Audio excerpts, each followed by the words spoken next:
Now I think we're live. Are we live now? Let's have a Yahoo or whatever you say when it's live.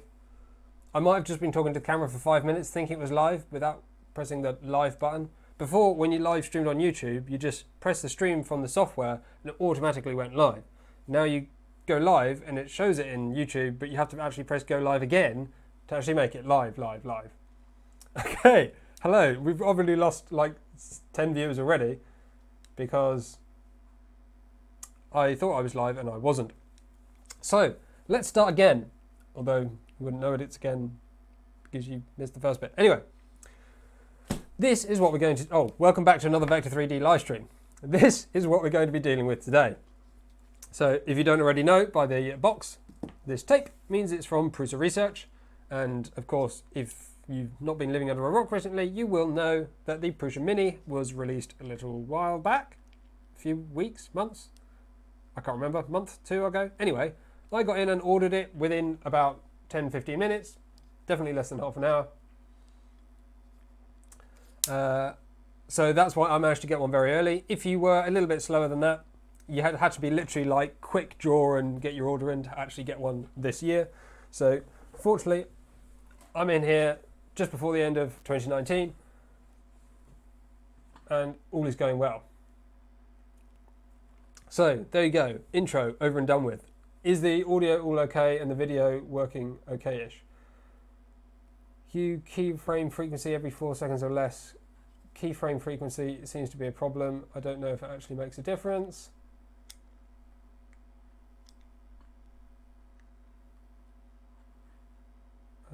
Don't seem to be able to actually change it, so can't change it while I'm live. If it's not a problem and everything seems to be okay, then I think we'll keep going.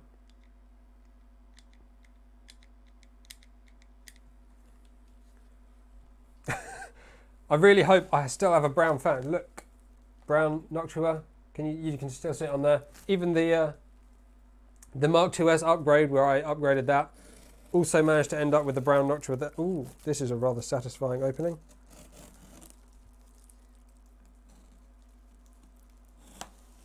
Which I neglected to show you because it was pointing towards me. So anyway, I tend to moan a little bit about this black plastic packaging. It doesn't seem to be particularly nice. I don't know if it's recyclable. I'm guessing not, but I don't know. It just tends to be a little bit difficult to cut with a knife, but this time it's gone really, really well, so can't complain about that. Ooh, much better than before. Maybe it's just I don't know. Sometimes that's the bottom. Sorry, just gonna make sure my address doesn't appear on the camera.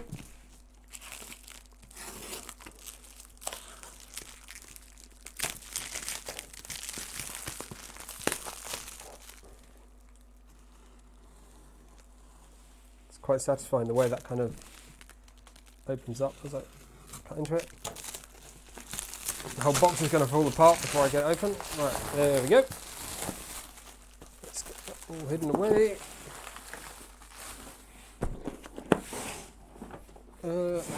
That's odd. So, Prusa Mini, orange colour, PEI and the textured sheet. So we've got both types of sheet in here, the powder coated one and the PEI one. And we've got the filament sensor. There's a handle on this side, even though the orientation of the box is this way up. So, a bit weird, doesn't matter, it doesn't really bother me at all. Let's go ahead and get into this. I'm pretty excited to not only get one of these, but maybe get a few of them in the future. Just because it's dinky, a lot of the stuff I print is quite small. So, straight away in the top of the box, important USB drive with firmware, see the handbook for instructions. So, obviously, firmware needs to be updated immediately upon opening. We got a checklist, which is their full in-depth testing of all the different parts, which includes thermistor inputs, fans, Ethernet, USB, USB-A connector, 24, 5 and 3.3 presumably voltage power, SPI, EEPROM, I2C, Trinamic drivers, bed, heater, PWM, LCD, ESP interface, USB micro, filament sensor, MINDA. So is that the Pinder probe for the Mini? Presumably, maybe it's slightly different. Or is it just a smaller version of the Pinder probe? I don't know, we'll find that out in a bit. Reset button, hot end, heater bed, and then some graphs of heating to temperature. 250 degrees Celsius reached in 1 minute and 36 seconds. 100 C reached on the bed in 2 minutes 35 seconds. That is quite quick, actually. Someone told me that if you break the tape on the outside of the box, you void your warranty. I don't think that's entirely true.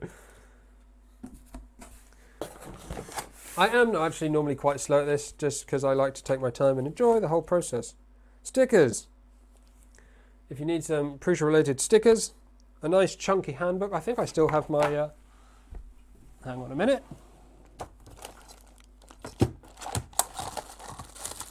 Oh, maybe I got rid of it. No, I think it's in the bottom here. No, it's not. I thought I still had my, oh no, I do. There you go. Original Prusa handbook from, when was that? Like 2016?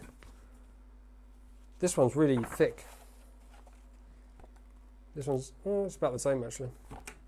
Anyway, I've gone from a white one to a black one to a white one. Version 1 English for the Prusa Mini. Obviously I'm not going to be going through what is included in that now. It's a pretty hefty handbook. And the original one had quite a bit of decent information, so I'm going to assume for the moment that it's along the same lines. Congratulations on getting the brand new original Prusa printer. So well done for buying a genuine one. Pages to visit, the manual, step-by-step assembly guide for your printer. For upgrades, don't forget to print the parts first, obviously because you can't print them afterwards, but if you have other printers, probably not so much of a problem. Guides, drivers, shop, info, prusaprinters.org for other things. Signed off weight of shipping and also a signature from Joe, but that's not an actual pen, that's a copy paste. Oh, cheat sheet, so a list of all the kind of screws and stuff that you'll find in the box at 1:1 scale, presumably, to help you identify the bits that you're looking at.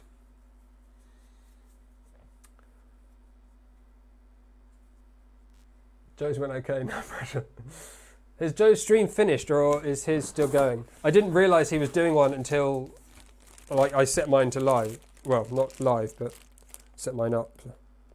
Obviously, not many screws are actually present. Oh, these are obviously not for assembly. These are what's already on the printer mostly. A few bits of kit, a few screws, a spanner, surface cleaner, so probably IPA, stuff like that. Filament sensor, so this is obviously an additional piece of kit, so you have to add that on yourself. Looks very, very simple to do though. There's literally one connector. A couple of small samples of PLA, Prusa Galaxy Black and Azure Blue. I do have full spools of those, so we'll probably not be using the samples today. I don't know whatever to do with samples. They're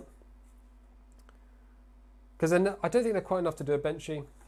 Anyway, let's get on with it. So textured sheet. This is so adorable. It's so small.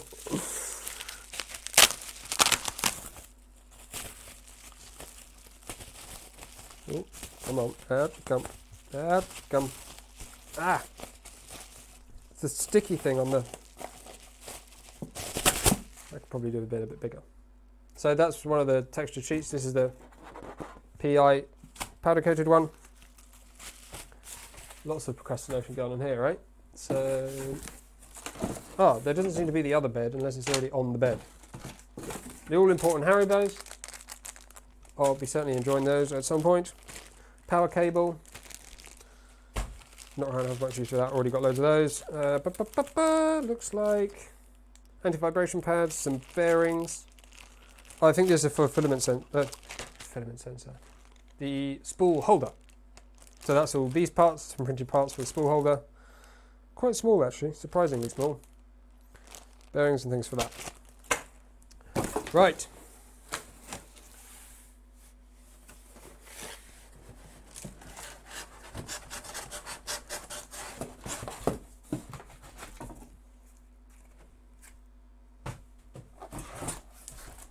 Cardboard packaging. Now that might sound like really irrelevant to most people. It has a little open source logo as well.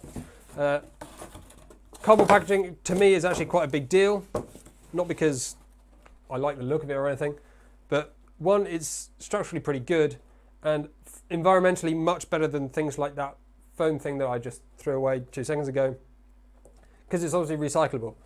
A lot of the plastic packaging is like single use, which is obviously not great for the environment. Here we go, here's the other sheet that wasn't the first one. So we've got 2, 1 textured, 1 PEI. This PEI powder coating, oh. Okay. It's got a little dent in it there, I'm not sure why that's there. Doesn't look too bad though. It's a weird colour, because I've got like a black one on this one, the original gold one. So this is the original gold PEI from my Prusa, and this one looks kind of greeny, this one's kind of gold. Anyway, let's put that one out of there. Cooking some eggs on the Mark III. I've still not done like any sous vide or anything on a printer. I've been meaning to do that. A mini LCD. Oh, adorable. The cable. So the screen, which I originally thought was touchscreen, but isn't. We'll take a look at that in a minute. PEI flakes in your eggs. Yeah, you probably don't want to be eating the PEI. I've heard that's not particularly good for you. How are we going to get this out then?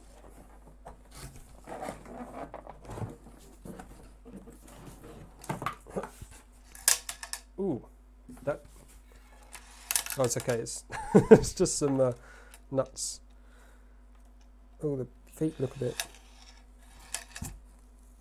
Looks like it's not been packaged hugely brilliantly. So there's some anti-vibration feet on here. They look very, very soft. It's so adorable and small. The thing I like about a small printer is a lot of the stuff I print is quite small, and obviously rigidity is much easier at small sizes. Small sizes.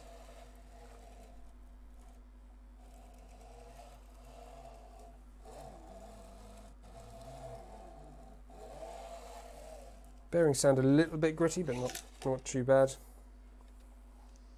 Still using the whole U-bolts on the bed. Let's switch over to camera 2.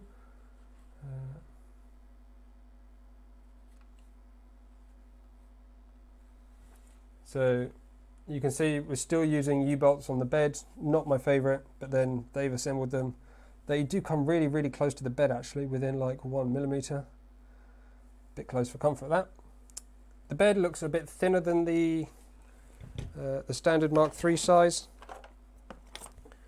The support plate, I mean, so that is 5mm. I think the. Oh, I can't get a ruler in there very easily. I'm pretty sure it's thinner.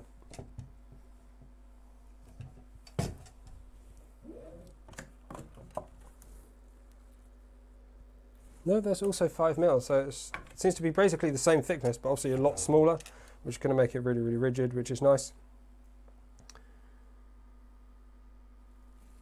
The magnetic structure looks very similar to the Mark III as well. The bed is thinner, so this is a 2mm bed, 2mm thick.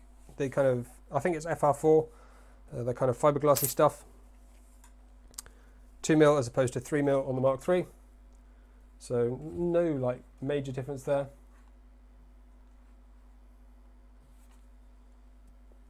I have mixed feelings on the U-bolts. Plastic bearing holders tend to loosen up a bit. Yeah, there doesn't seem to be many great solutions for holding the bearings in, but there we go. That's that carriage. Then we got, I think, what would be quite useful on this box as some feedback is some like arrows to tell you where to pull from. I suppose it's all just a layer, it doesn't matter. Ooh. That's that out of the way, and now we can get the whole carriage out. So this is packed reasonably well in here. Sorry, quick flying camera. That's what that looks like in the box.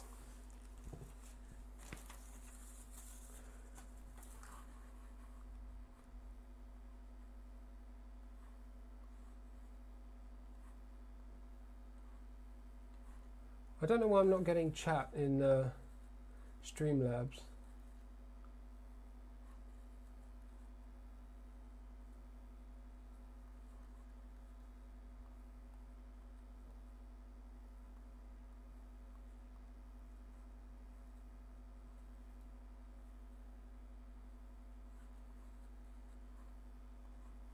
Streamlabs used to just do the chat of the stream, which made it really easy to do the two things at the same time. Anyway.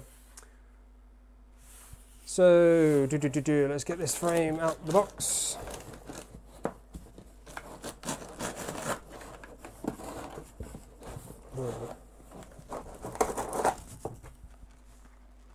Don't really know where it's best to grab from.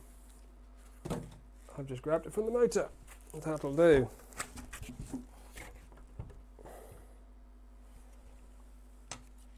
It's fairly dense looking assembly.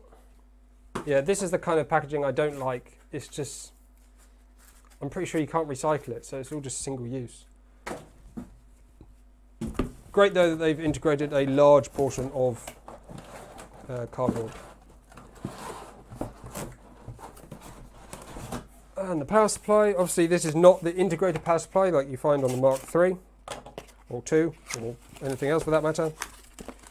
This is a external brick, so it's a Meanwell power supply, which is nice to see.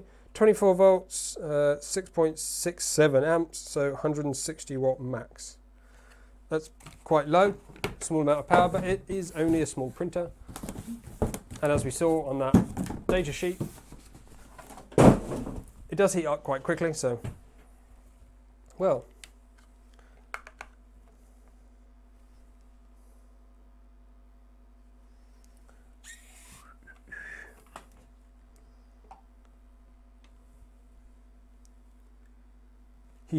Right. Where's the assembly manual? Back end of the instruction manual. Step 1, all the required tools are included. Well, we'll see about that. It's great that they include tools for people that don't have tools, but if you do have tools, chances are you'll probably be better off using your own. They tend to be a little bit easier to use because when you're buying or supplying large quantities of tools, the quality or ease of use tends to suffer a little bit.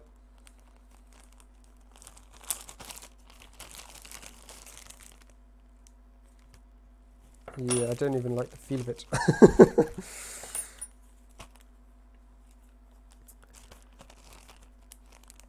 So it's a little 8 and 10mm spanner, and then you've got the small hex key as well.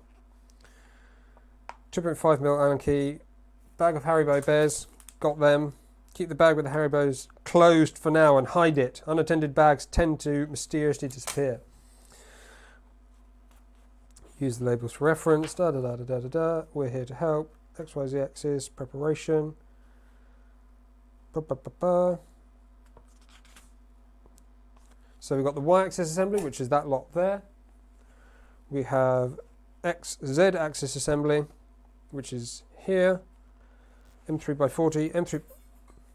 Well, that's that gone.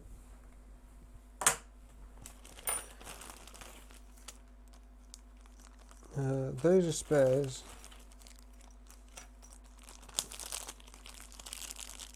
Just have these on the front. So we've got our M3x40.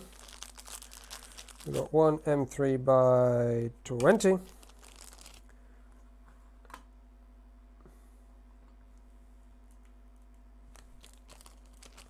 And we got an M3x12, which would be this one right here. So obviously we've got this scale on the front of the packaging, which is kind of useful. I mean, to be fair, I probably could have guessed them right. They're all quite different, but there you go. Useful to check. Let's tidy that away somewhere over there. Streamlabs is being really irritating today.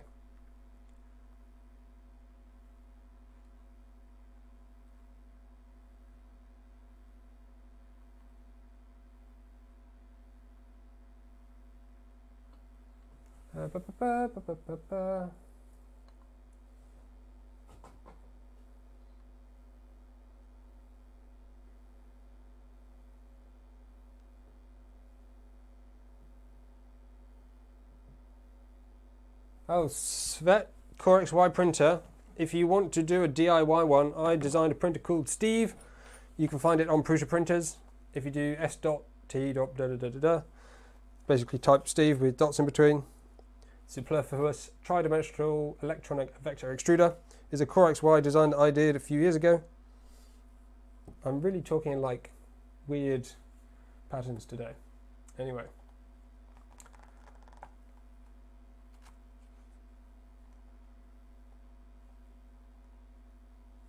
Difficult to look at chat and do this at the same time.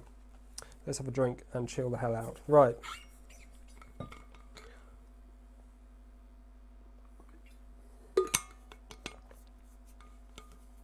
So for better protection during transport, the Z-axis has been moved down.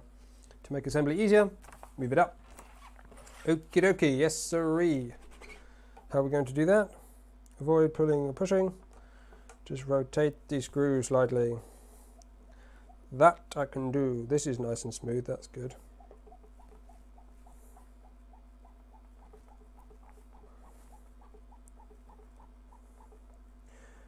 Three-quarters of the printer's height. Plumb and hell. Why do we have to go that far?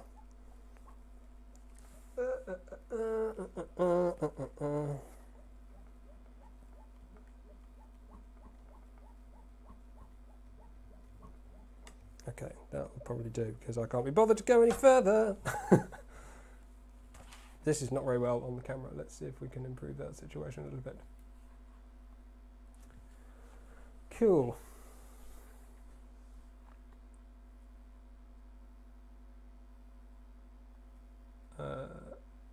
So, next step, we've got to open the box with the electronics. Release and remove the M3 screw on the box with the electronics. Release this one here.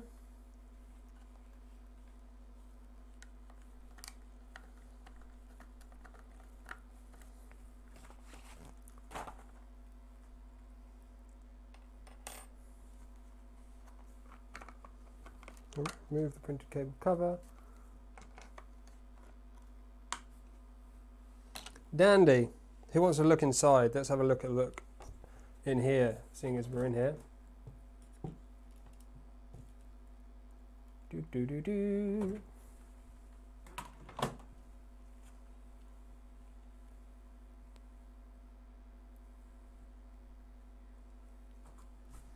So we've got, this will be a heater connector. Heated bed connector is not plugged in. Obviously we're going to be doing that ourselves. This is a switch for the main board. That's interesting that the power switch just goes straight into the board. That's quite cool. Hot end. That'll be hot end thermistor. What else we got here? We've got replaceable fuses, 7.5 and 3 amps. That's nice to see. Sensors, motors. There's quite a lot of extra cable in here, it looks like to me. Like, these cable lengths look a little bit longer than they need to be. Like this one just goes all the way over here and back. It could just go straight to there, I guess, sort of. Maybe we'll find out in a minute why that is not maybe so easy as it looks.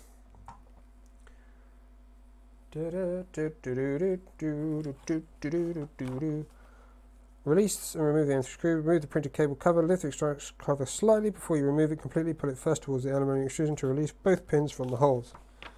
I don't think I did that, did I? Oh well. It's come off. Oh yes, yeah, there, sure. Oh, we've jumped to step 11. Here we go. All over the place. Good evening, 3D Gusner. Nice to see you too. I really just want to eat the Haribos, to be honest. For this step, please prepare the LCD cable. Where did I put that? The LCD display. packet of do not eat. That's that bag gone. So let's take this out of here.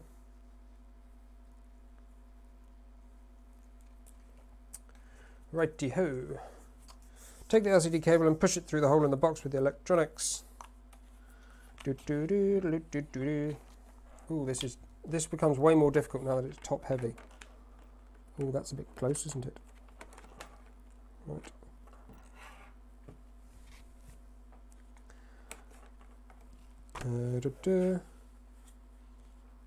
Connect the LCD connector to the board. Mind the orientation of the connector. There is a notch one side. See the arrow. Where am I? Oh, it's right here.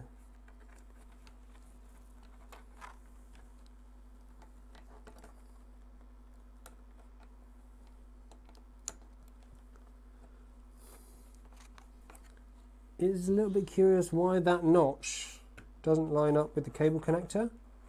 Why would you not have that line up? It needs to move this way like 10 mil. That's a bit odd, isn't it? Like, this is like the tiniest detail, but so as the cable goes in, the hole is over here, but the connector is just between here and here. So it's like, if it was this way a little bit, that could help. Maybe we'll find out why once we've got the base on. It might interfere with that area a little bit, which would mean it's not possible.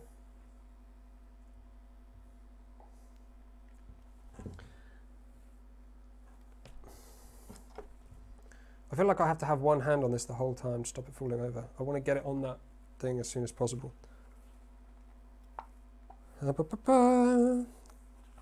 Well, warning, from now on proceed carefully while moving at exit axis. The LCD cable is facing down and might get damaged. Come on, I'm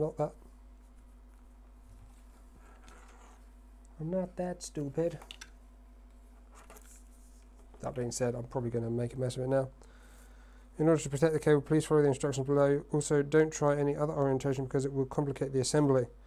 Carefully lay the Z axis on its side and start wrapping the LCD cable around the box. Don't stretch the cable. Now tilt the axis back to get better access inside the electronics box and gently insert the cable in. Note that there is only a temporary solution. So basically just stick it in here so it doesn't waggle around all over the place. This seems like a kind of pointless step to me.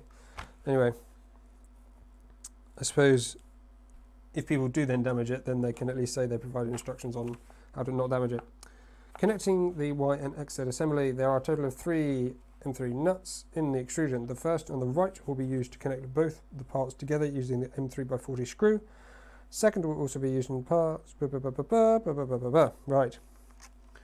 So it does go on here.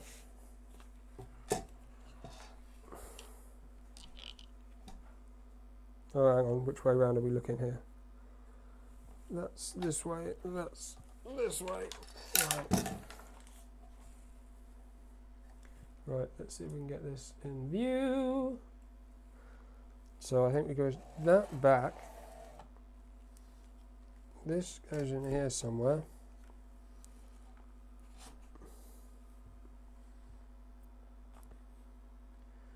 First on the right will be used to connect both parts together using the M3x40 screw. How is it going to... What?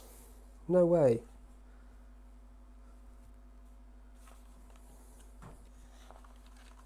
Oh, that's a long hole. Okie dokie.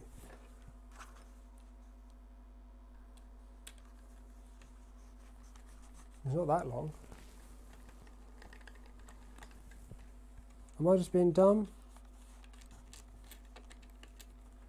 Oh, here we go. There we go. That's just a really deep hole.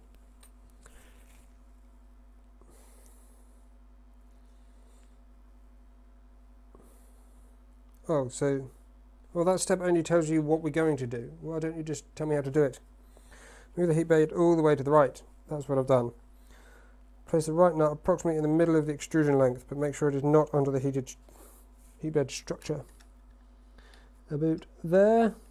About there. Push both parts together and try fitting the clamp directly on the M3 nut, which you have moved to the center of the extrusion. Still super confused. I think this goes in here.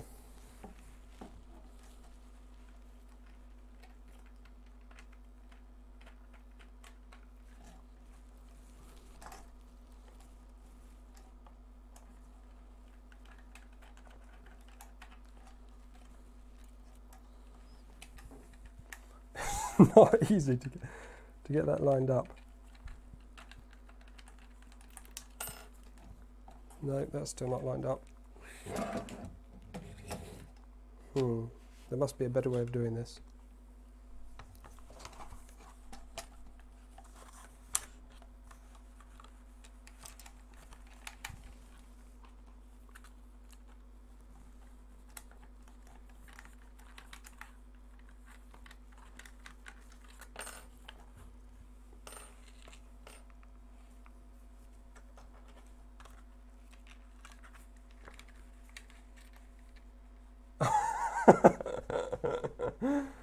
Hello everyone from the 3D Maker Noob stream.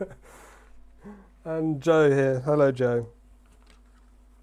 I'm guessing Joe's stream has just finished. Was this part impossible for you as well? Because this is nuts. How I can barely see to get this in.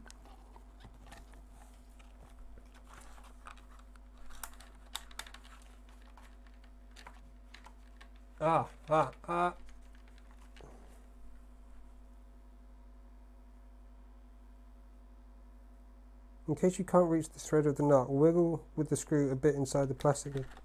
Don't tighten the screw fully yet.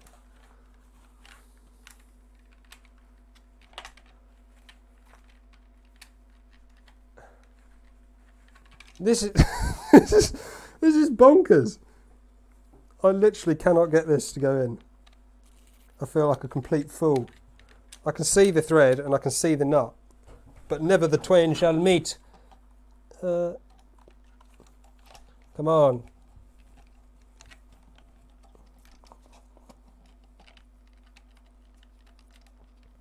Oh, are we in? No. No.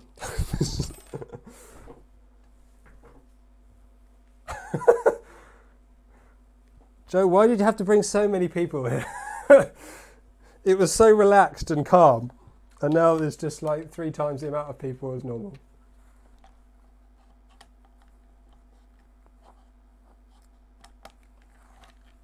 Come on, there.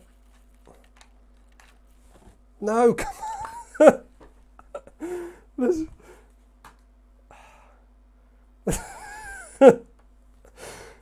I can't get a screw in a nut. I feel like a total idiot.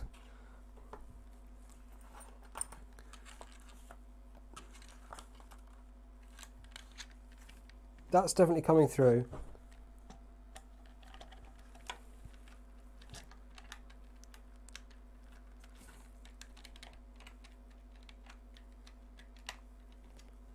Ah, come on! Right, I'm doing this my own way.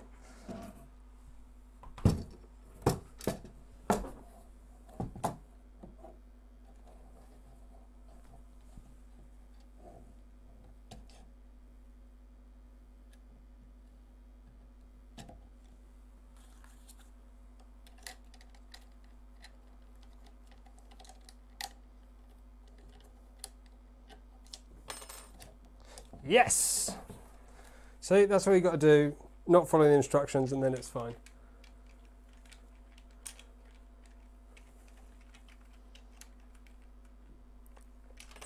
Okay, we don't want it tight yet, so that's good. Oh, golly, running over the audio cable. Oh, the little subscription thing's coming up. Fantastic.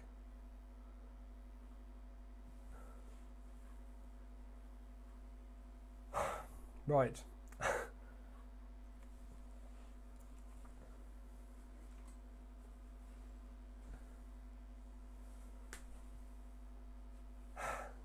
have no expectations.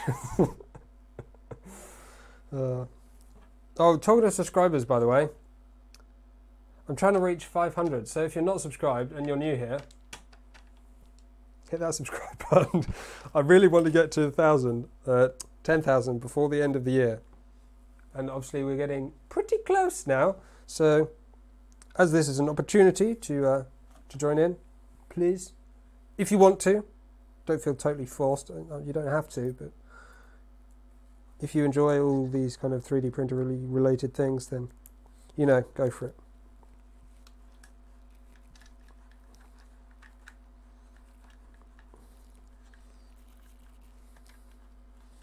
Oh, I've really ballsed it now. I need to pay attention to the manual. Right, first prepare the y-axis. Okay, that's part 1. Phase 2. Take the second nut from the left and move it all the way to the right. Use the Allen key and gently push it in. There is a notch inside which will align it properly for the second screw. Excellent. If only there was something that would do that for them. Oh, I've pushed the...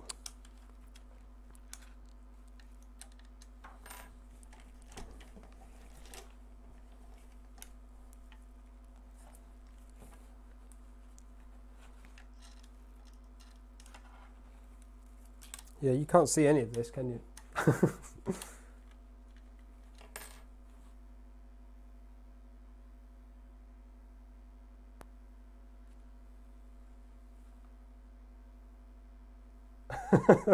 Thank you very much, Jay. Enjoy your food.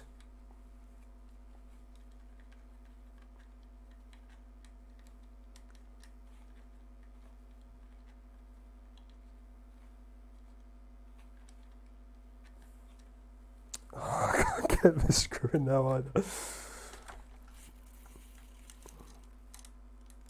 So the instructions say, right, I'm fed up of this already. Where's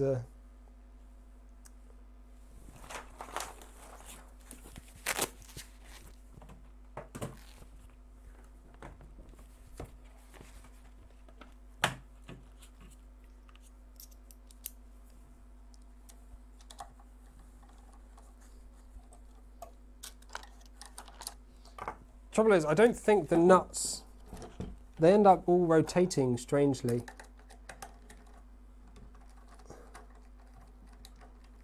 It just won't go in. It's not found the right. I wonder if this is slightly magnetic, which is why it's not.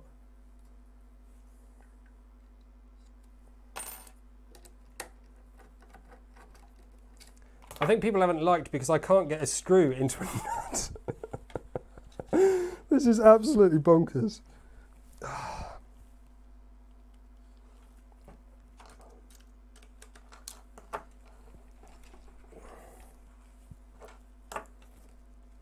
Four screws, they said. It'll be easy, they said. This is more difficult than the Mark III assembly, and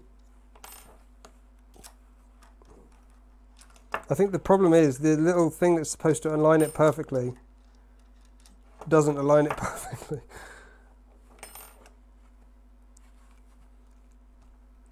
I'm pretty sure I'm following the instructions exactly right.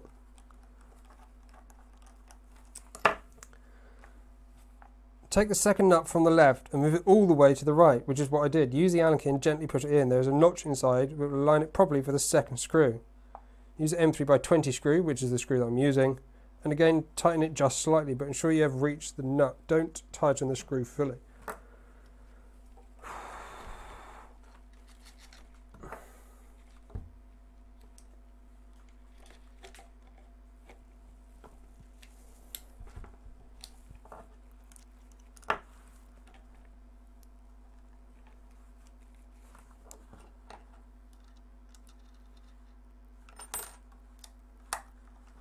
Yeah, see, has that gone in or is it?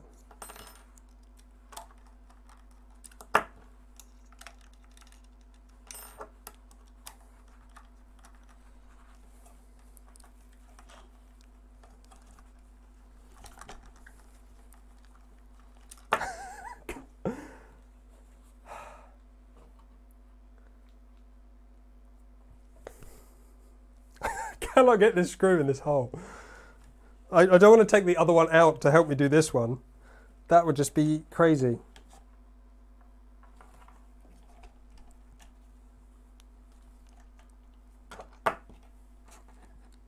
You do kind of need the tool because this screw doesn't.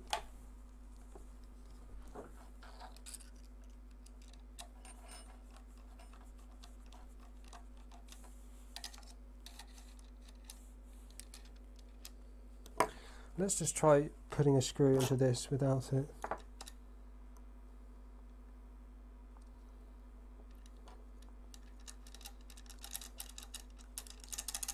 Okay, I think there might have been a bit of a burr on that nut, which is why it wasn't going in quite perfectly.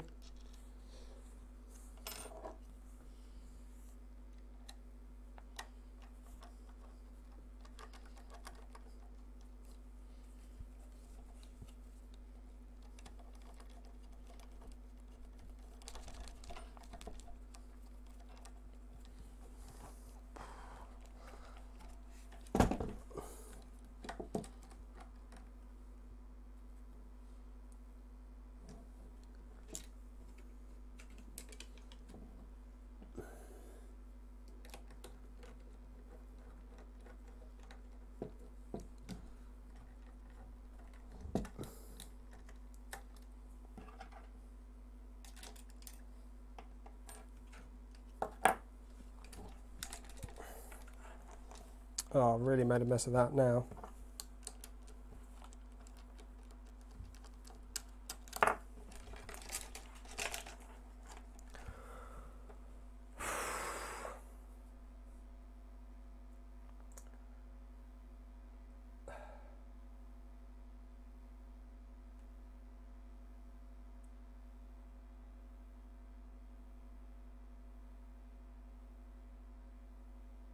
It's definitely 100% the right screw.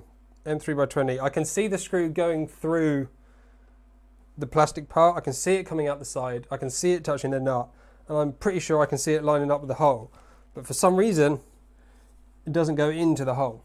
Right, let me use my... That was a good suggestion of using the light to try and align it with the hole.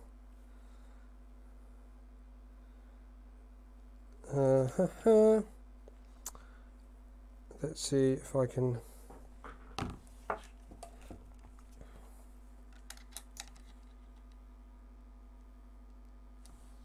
That's aligned.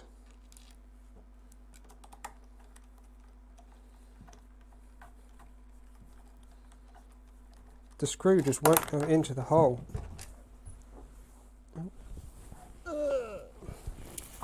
Is it a problem with this screw? Is it a butchered thread on the screw? I need a nut. I need a normal M3. Oh, I can just put it in this. No, that's fine.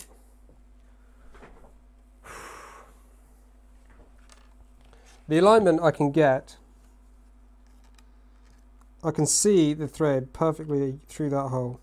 It's just, the nut is just a little lower rather than being perfectly aligned. So where one hole's like this and the nut's coming in behind it like that, it's kind of lower. So you need to force a screw in to try and get it to force it up. But it's just not going to quite make it.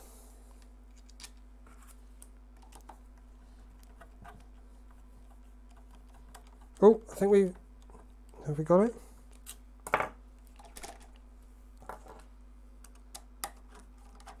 Nope.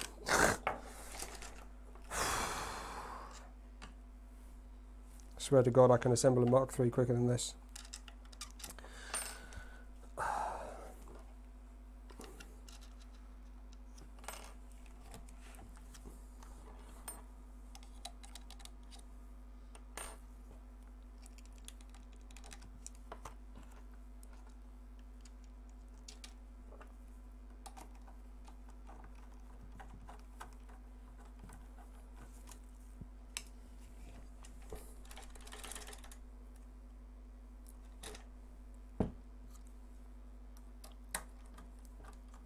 There we go, sort of.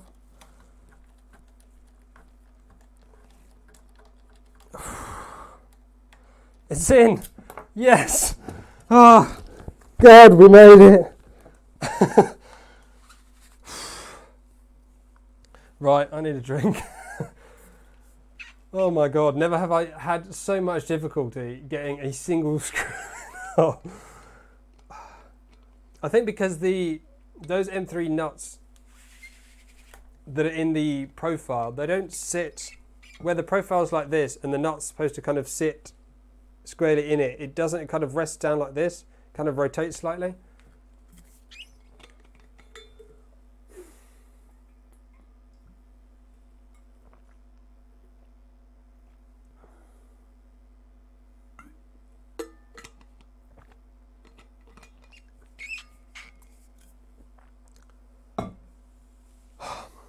Right. Alright, carry on. Right. Let's make sure this screw hasn't come out, because that would be a right disaster.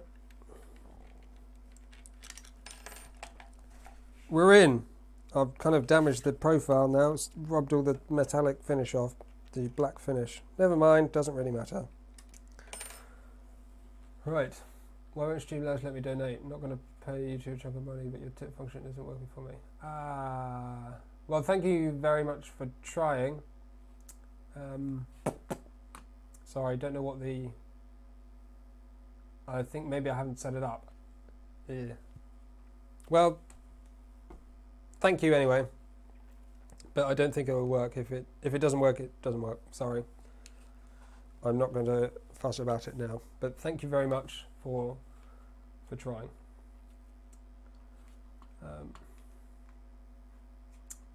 You can use the... If you go to the details page on YouTube, you can find the Vector 3D email address. So that will work. I believe that's linked to a PayPal account. Pretty sure it is. So you can use that now. Okay. Next step, at last. Take the last nut. Screw, rather. So I don't even know the difference between a nut and a screw now that I spent 20 minutes putting a screw into a nut. Now take the M3 nut in the upper sheet, slide it on the seal plate. Make sure the hole in the nut matches the hole in the plate. Use the Allen key to align it. Fix both parts together using the M3x12 screw. Tighten it slightly. Don't tighten the screw yet fully. It's a good joke, this bit, isn't it? I can't even... Right, that looks about lined. Oh, damn it. Drop the screw. Oh, come on. Give me a break here.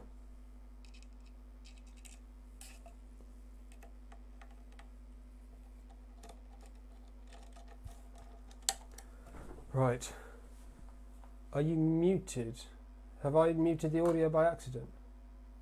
No?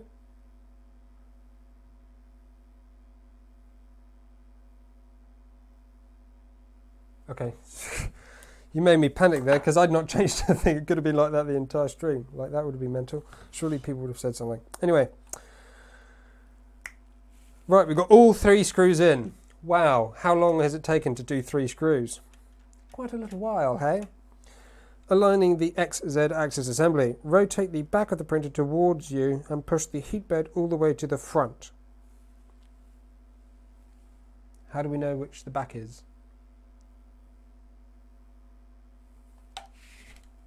Is this the back? There's nothing to say it's labelled front or back, so I actually don't know. Oh, the cable came out of the... That's fine, whatever. Move that to the front. I think that's the front.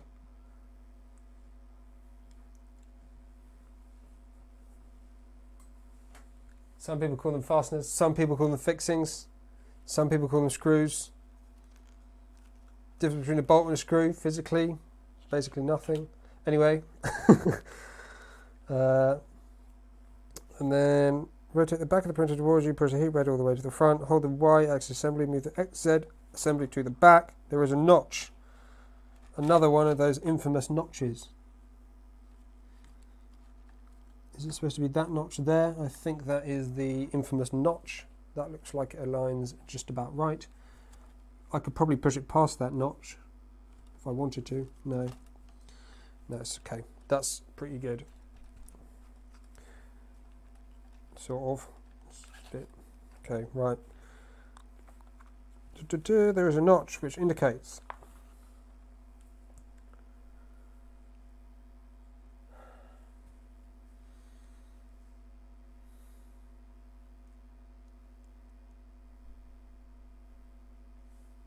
I believe the difference between a bolt and a screw is the bolt.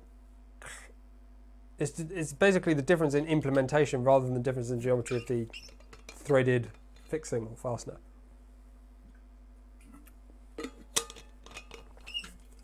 Anyway, I think we're just supposed to tighten it down. Once the parts are all aligned, tighten the screws. Good, at last. I'd like to see washers being used, to be honest, for things where there's like metal contact like this. Does it make a big difference? No, it's a pretty minor detail, but you know, if one is looking to improve oneself over time, that could be a good thing to do. I don't know how tight you're supposed to do these. Like, I don't want to break anything. They are only printed parts after all.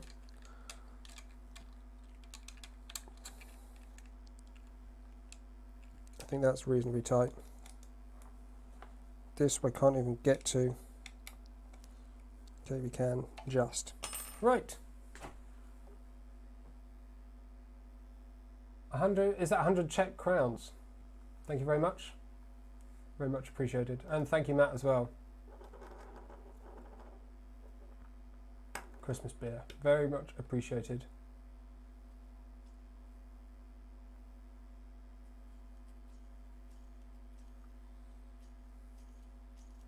Excellent. How much more educated are we now about bolts and screws? Brilliant. So, Haribo time. Maybe I can get this right. I can't open the bag.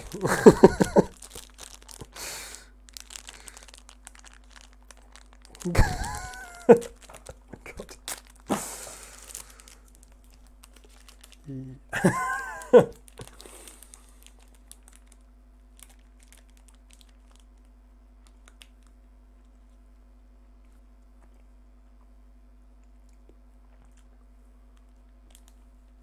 Anyone else for a Haribo?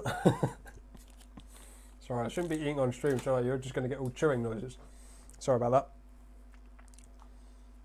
They're good though. I think the European Haribos still tend to have more additives in than the UK ones. The UK ones are all like natural and boring. I bet there's loads of E numbers and stuff in here. Don't know, it's all in chat. I don't mind, they're tasty. Oh, it says you're only allowed to eat 3 now anyway. LCD parts.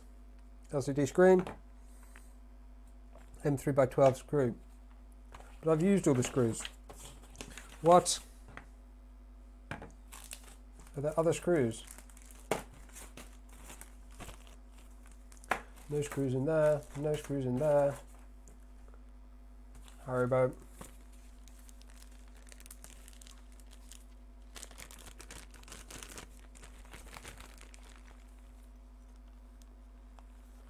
Ooh. There is one more screw. This is the infamous 4th screw. I've just noticed something on the LCD display. Oh, it's probably on the plastic cover. I really hope it is anyway. Let's have a quick look. I can show you.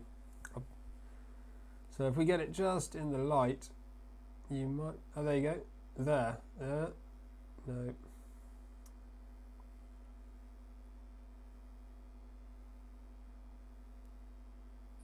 No, you can't really see it. Don't worry about it. I think it's on the plastic anyway. Yep, it's just on the plastic cover. Don't worry about me. Just faffing about. Right. Changes to the manual version 1. This is... Where has this appeared from? Step 22. I'm nowhere near there yet. Let's not worry about that. Whew, right. It's surprisingly heavy for a really, really tiny printer. LCD parts, preparation. Get that on the screw. Mounting the LCD. I'm going to reckon I don't need to rotate it quite like it says. I reckon I can just do this. See, tilt the printer on its side, see the picture, place the LCD into the LCD holder. There is a notch which fits the part of the printed part. The design allows you to tilt the LCD into multiple positions. You can do it now or later. Yep, great. That one I think is going to be my angle right there. Connect the LCD. Remove the free end of the LCD cable from the box with the electronics and connect it to the LCD display.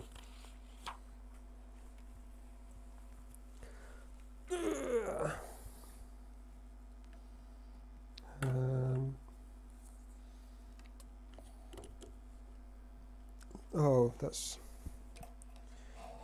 being careful not to press directly on the screen. Excellent.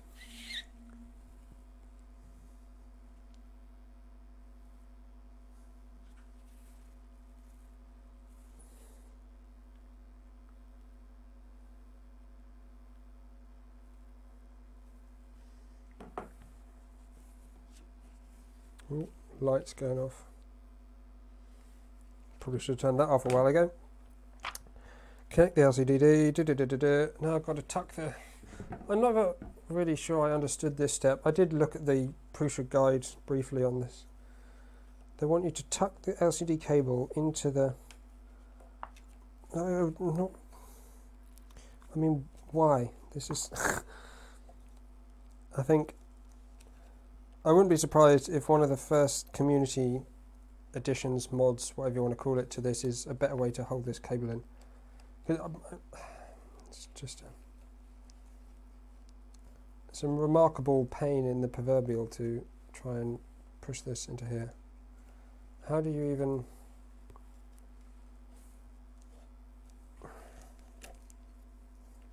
Let's put that way round.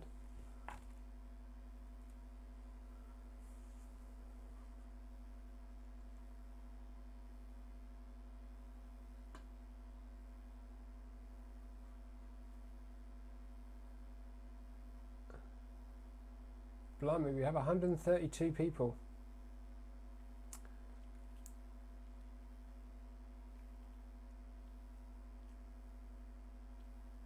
Yes. I'm looking forward to 3D Meetup UK. It's a great... I mean, this year... Was it this year? Yeah, where I took the extrudinator down. Got to talk to lots of people about that. That was good fun. It's a nice little event. It's pretty casual and not very stressful. Informal. I do highly encourage people to go, especially if you're in the UK. If you're not in the UK, it may not be worth a significant trip. It's not an enormous show. It's just a kind of, it's a meetup basically. But yeah, I will be there again, supporting the UK people.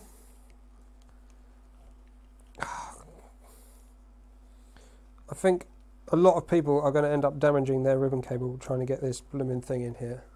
I'm tempted to just leave it out because honestly I think it'll be better left out than wedged into that gap. I might just like glue it to the bottom of the box to make sure it stays flat and then just leave it. I don't know. I really don't want to push it into that thing because I'm probably going to break it.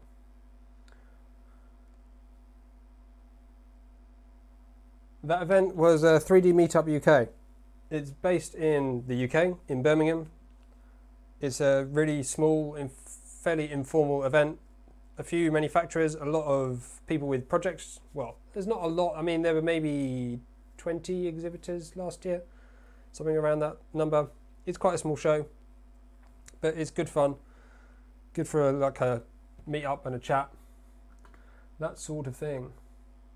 I didn't get a 3D scan done this year. I didn't even see it because I had like a stand. I was on it most of the time talking to people, and I did a few talks as well. So yeah, I didn't get to look around all of the stuff that was there.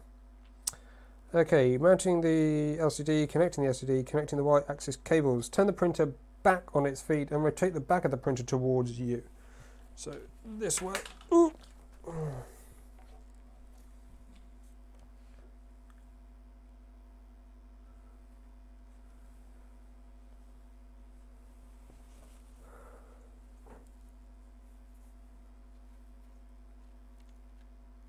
Double-sided tape?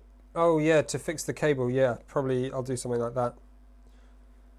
Wedging it into an extrusion. Isn't it I guess it's an acceptable solution. Like, it's not a bad way to do it, but I can imagine quite a few people breaking it, trying to squeeze it in. If they're willing to replace them, and that's their instruction, that's absolutely up to them.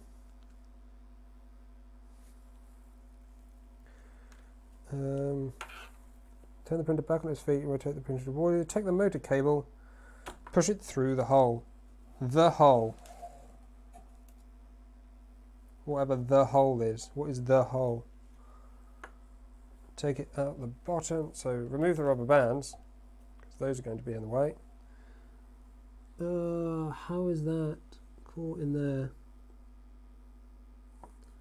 What on earth?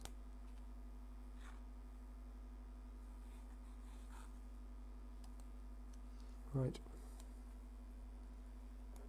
Okie dokie. Take that out, stick that under there, stick that through there. See, that's pretty neat, that just about fits.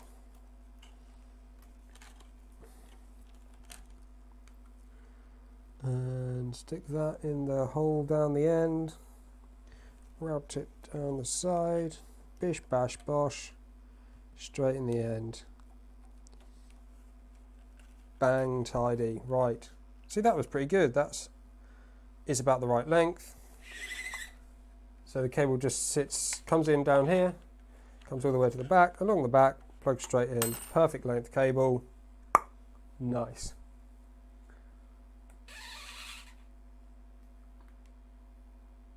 .3dmeetup.co.uk probably. I don't know if does it have a website? I think it has a website. Let me have a quick look for you.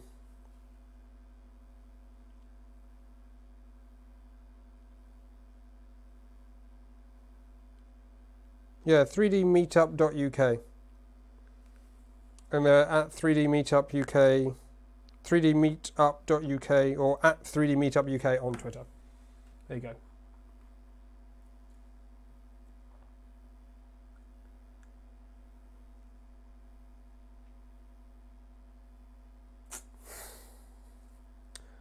Right, connecting the y-axis cable, connecting the y-axis motor, connecting the y-axis thermistor and heater.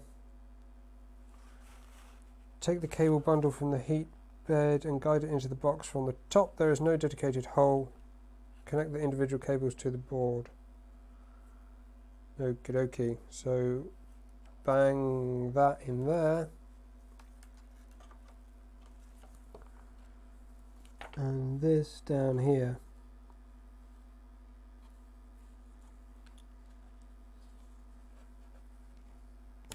Don't know why this is like much longer than this. They're both going to basically the same place. They should probably be the same length, right? I don't think I'm being crazy there.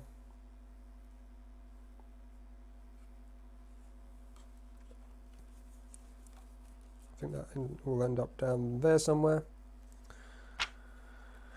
Filament sensor optional. I do have the filament sensor if I haven't lost it. Here it is.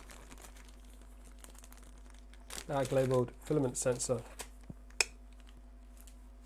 Good name for a box that has a filament sensor in.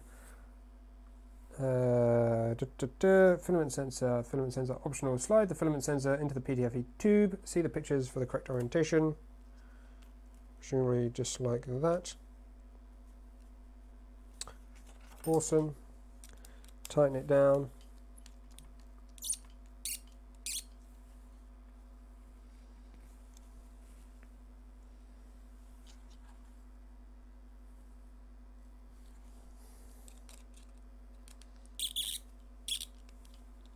I'm not sure quite how much I'm supposed to tighten this.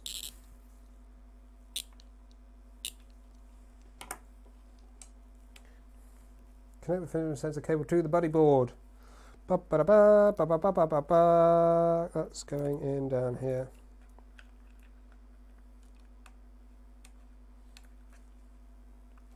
Brilliant. Easy peasy. Things have got a lot better since sorting those screws out. 147 people. Bloomin' Nora. So, right. Let's just have another quick reminder. Subscribe if you haven't already. Like the stream if you're enjoying it so far. Pretty wicked looking printer. A little bit difficult to assemble some of the bits.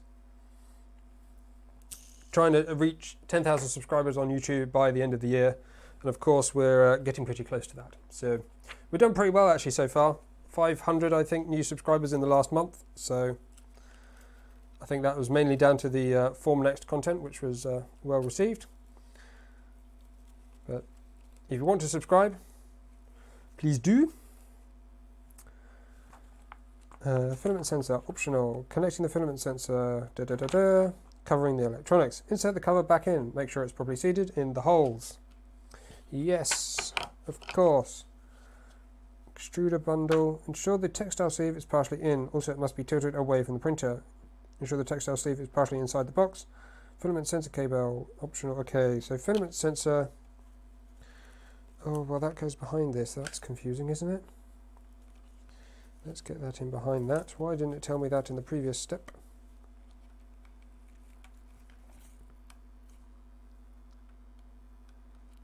Again, why is there such a long cable? It's got nowhere to go. The cable is like 10 inches long. If we stick this down here, that looks like that's going to work out just dandy. That's going to go there. Oh, that's just come out. That's not good.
Hopefully that's problem sorted now.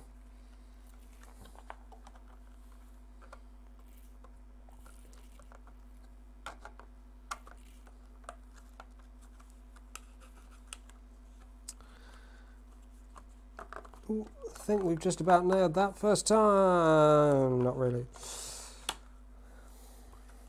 Cable length is really such an important thing to get right.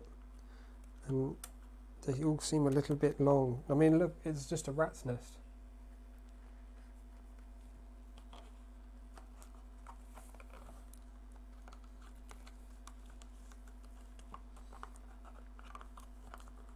I think that lot is in though. So now I've got to get this somehow over here.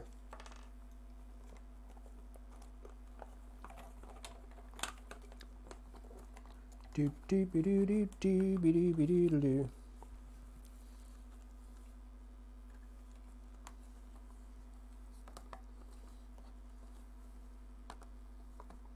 Do do do do do. Oh, that's just about. Is that in?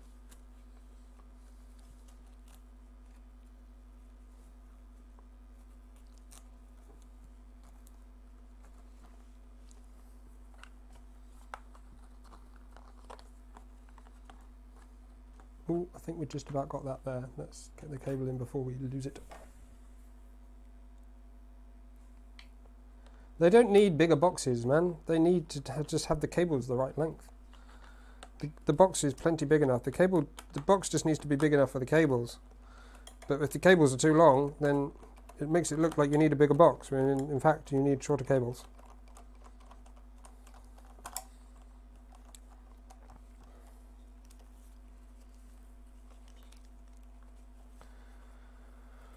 Right, that looks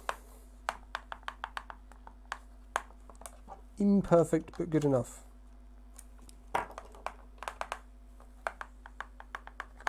Slightly annoying noise.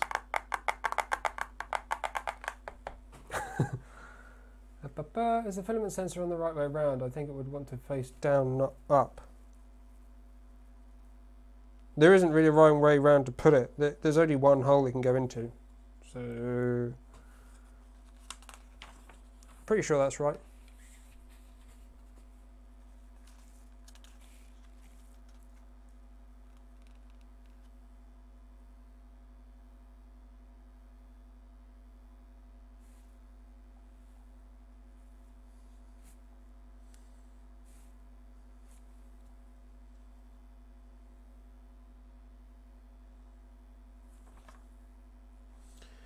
I'm now doubting whether that's right, because the image sort of looks like it goes... See, this is a really confusing picture. This is what the picture shows. But this image clearly shows the filament, the PTFE being pulled out. Which is clearly not what you're supposed to do here. It's about putting it in.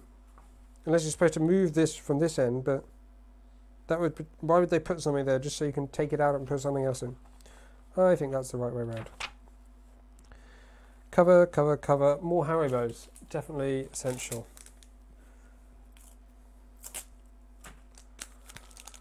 Let's have a look at some comments. Is the filament sensor... Is the board going to overheat due to the amount of cables blocking airflow? I don't think there's much heat going on in here, to be honest. The components are small, so torque needed is minimal. So current on the motors is low. So heat on the drivers is low, so heat output in a control board is low. Given that you've only got 160 watts maximum to use, nothing's going to be running particularly high power. The extruder alone is going to be probably 40 watts, or 30, 40. 40 if it's the same as the Mark III. Sorry if you can hear my chewing noises, it's probably not hugely present. I am planning to do a trial print when I get this lot sorted. Hopefully it comes with some, because I haven't got anything organised. Is it just USB? There's no SD card. Ooh, guess that's kind of cool. Spool holder. Is that it then? Is that the printer assembled? Banging. Spool holder. Right. This looks a little bit more involved. There's more parts to the spool holder than there is to the printer. Who'd have thought, eh?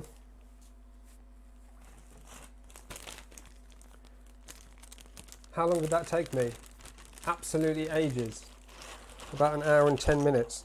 Twice as long as it should have. I don't know how when I actually started assembling, I did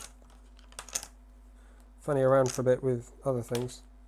So I can probably do this just by guessing, to be honest. How difficult can it be? It's a... That clearly goes on here. That's not going to go on there though. Oh, this is going to go.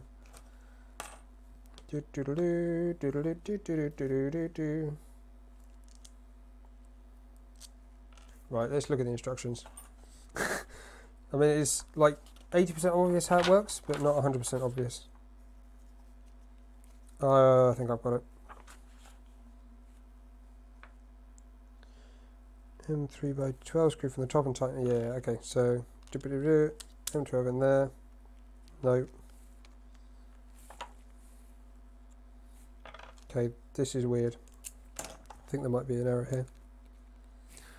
Take the two base parts, insert the M3 nuts into the holes.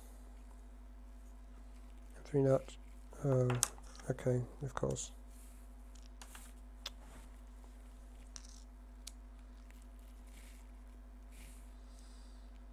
Put the second base part on top of the bearings.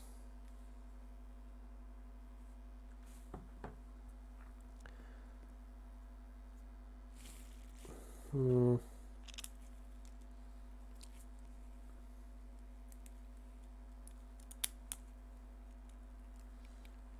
mean, the printer is 4 screws and the the spool holder is like 10.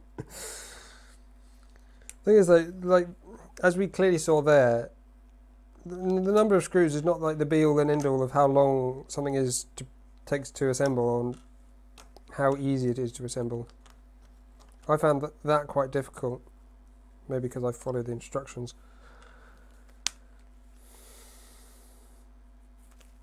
Oh, these 8 and The 8 and 12, so the long ones are the 12. Yeah.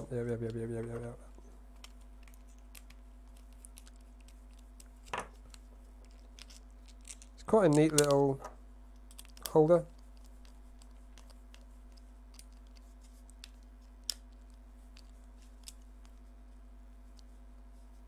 That rolls okay, that rolls okay. Slide both the rails in. These are pretty neat. Sorry, facing the wrong direction again. Oh, was the blue arrow the direction of flow on the... Slide the filament sensor into the PTFE tube. See the picture for the correct orientation of the sensor. Marked in blue. No, it's... yeah. Whatever. Doesn't really matter. The thing about assembly is, like, you only ever do it once, don't you? It's, even if it takes longer than it should. I suppose for people that don't enjoy the assembly, it can be a bit of a negative thing to have to deal with. For people that do enjoy the assembly, it's not at all a bother.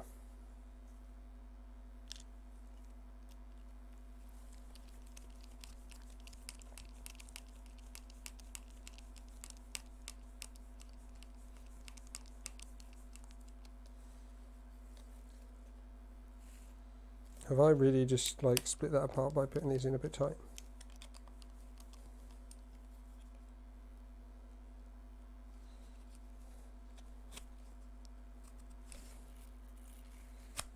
I'm not totally sure what's going on with that. It's not.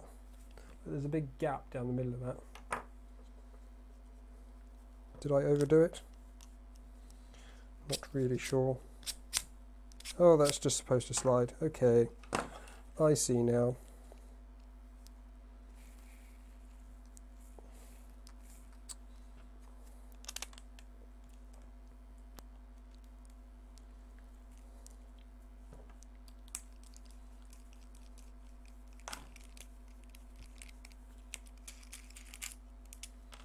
Right. If there's anyone here from Joe's stream that knows what models are available, are there any suggestions based on knowing what's on the USB stick? Oh, I've got to do the firmware update as well, haven't I?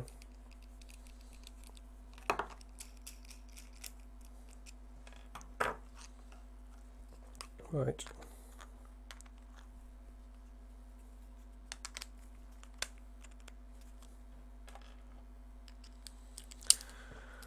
Okay, we're getting there.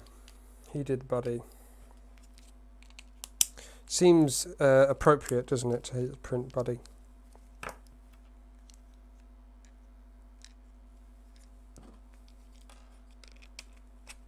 It's quite a neat little spool holder, actually. This seems pretty decent.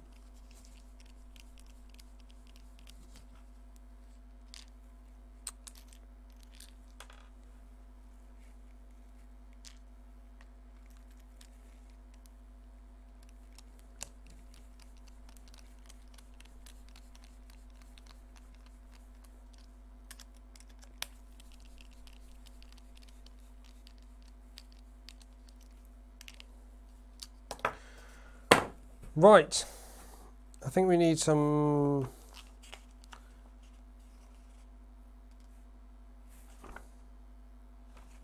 anti-vibration pads. So this should just like move in and out a little bit, right? Yep, cool.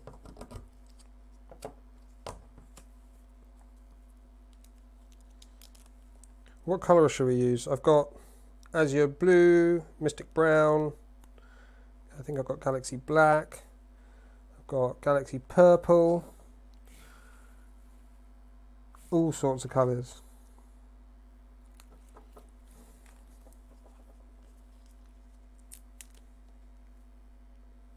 About two. What was what did I mention second? I've also got Pearl Mouse. I think I've got most of the Prusa PLA colours. I've mentioned Azure Blue, didn't I? Yeah, the Pearl Mouse. I've got the other silvery one, but I don't know where that is.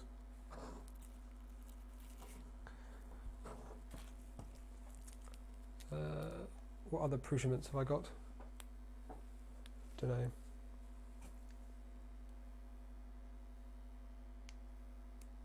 Blue. Azure blue.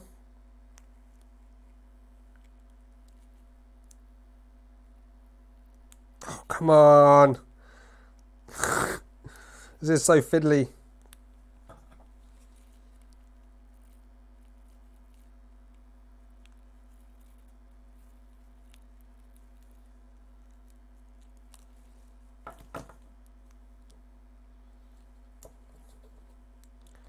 Nearly there.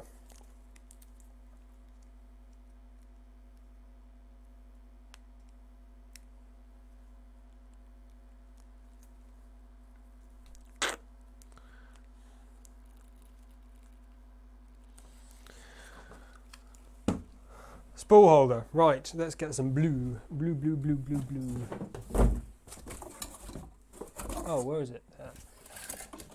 Yeah, I've got Galaxy Purple as well. That's a pretty nice colour.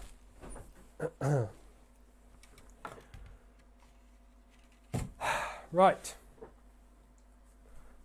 Well, oh, what have I done with that? Will it be possible to use the Mark III sheet and just make it overhang the three sides?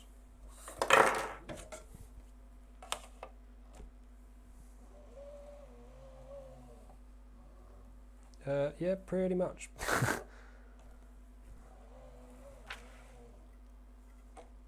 It looks like you can. Yeah, that pretty... I'm not sure why you would. I mean, it comes with a PEI sheet. But it looks like you could use the other one. Haribo time. Treat yourself for assembling the spool holder. Finalising assembly. PEI mini sheet. Which one do we want to do first? Textured or smooth? Textured or smooth? Whoever says first, we'll use that one.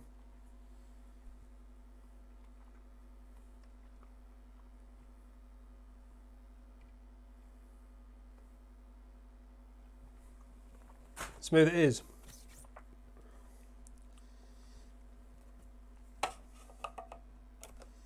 Boom. Smooth, smooth, textured, smooth, smooth.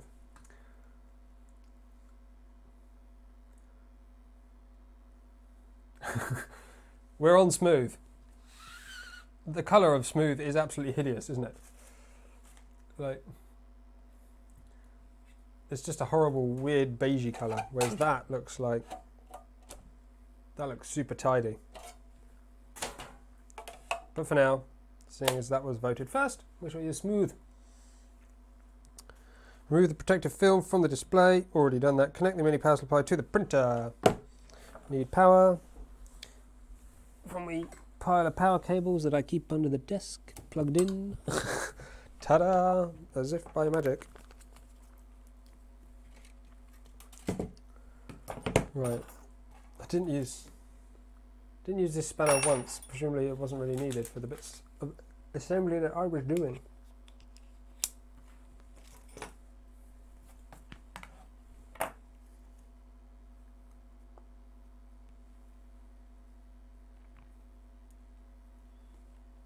Yeah, this is the Azure blue light though.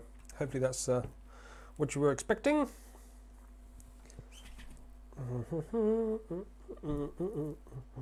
Ooh.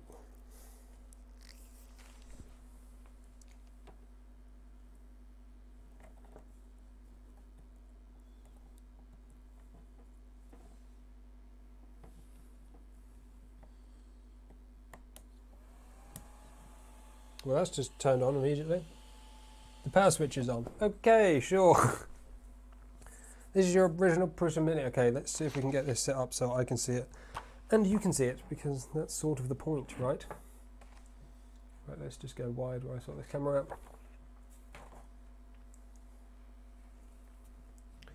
The bits that hold the Z linear rods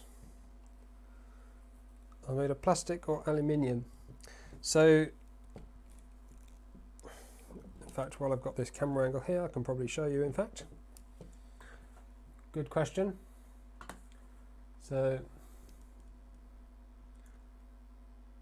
sorry, exposure is probably a little bit weird now because the lights are all, it's all backlit. So this part here, this top part is metallic, so that's aluminium. All this plastic down here is, well, this plastic is plastic, this is probably PETG, and the rods look like they're mounted into this. This is probably just for some alignment, I would guess, or rigidity, not too sure. Up at the top, you've got the motor obviously right up here, the two rods going straight into this part, and this is plastic. Right.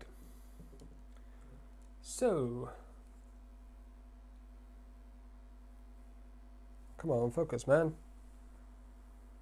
Is that focus? It doesn't look very focused to me.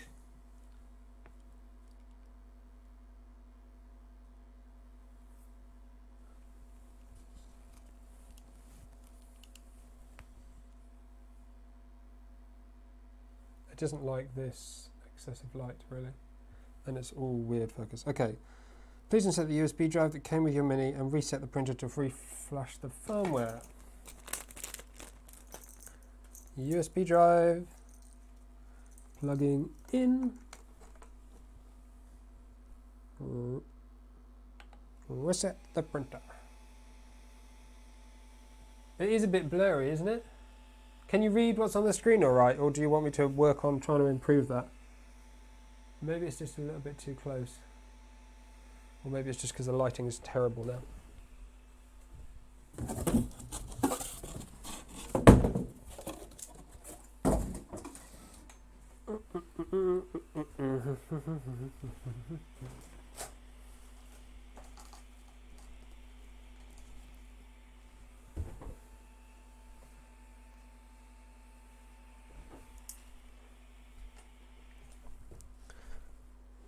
Not sure what to do about this.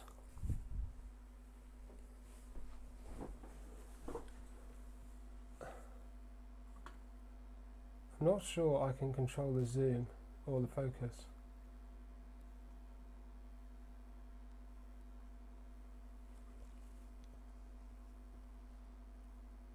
Oh, I was probably supposed to watch something when that happened, wasn't I? Oh, flash. There we go, flashing. Does that feel? No, I thought it was warm for a second. I was like, hang on a minute, I haven't even done anything.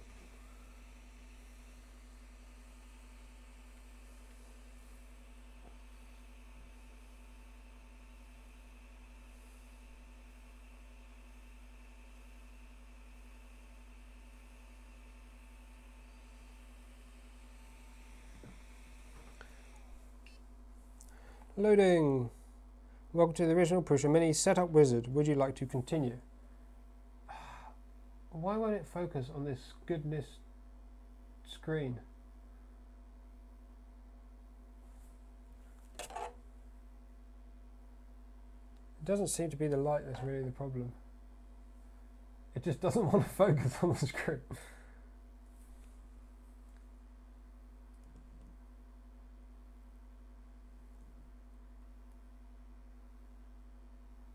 It seems like the autofocus is just not super great.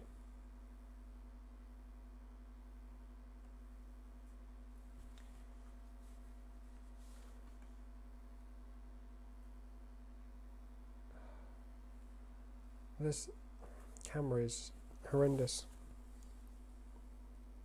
I wish there was like a little zoom dial on it.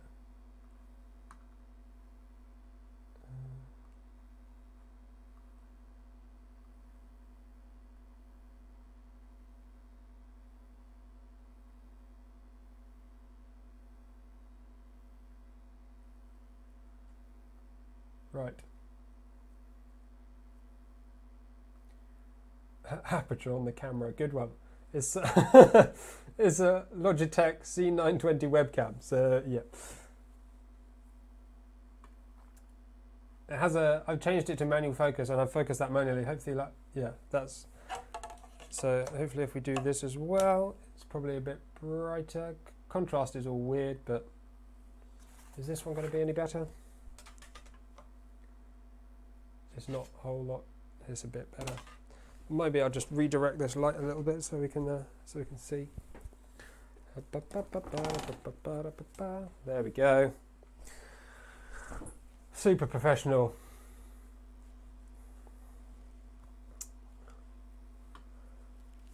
Happy? I'm happy. Would you like to continue? Yes. Wizard. Is the filament sensor connected? But surely it can tell me that, can it not?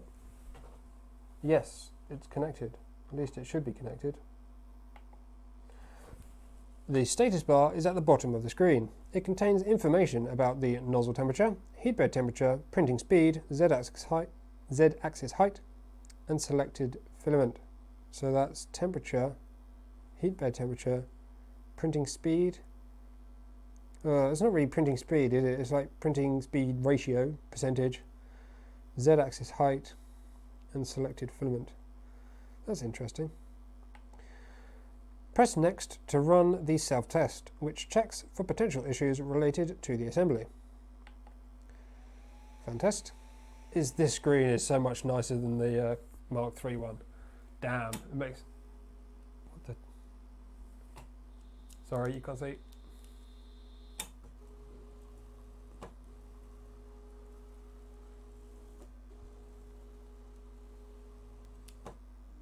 No, all you can see now in the background is all this mess. Don't look there, just ignore all that.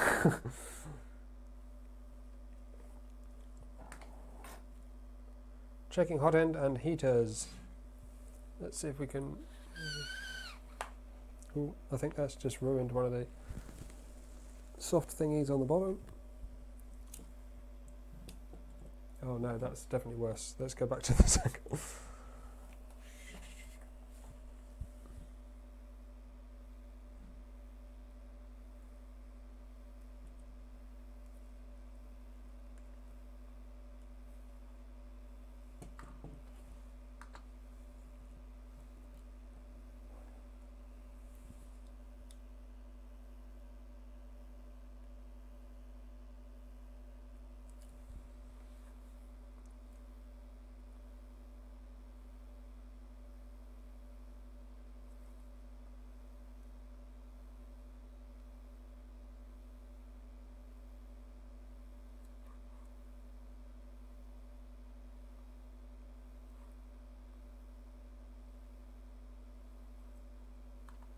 206 people.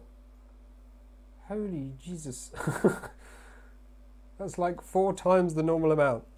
If everyone subscribe... Oh no, not everyone's going to be a new subscriber, are they? Yeah.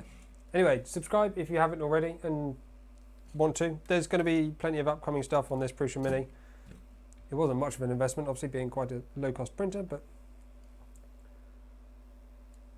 definitely going to be plenty to do.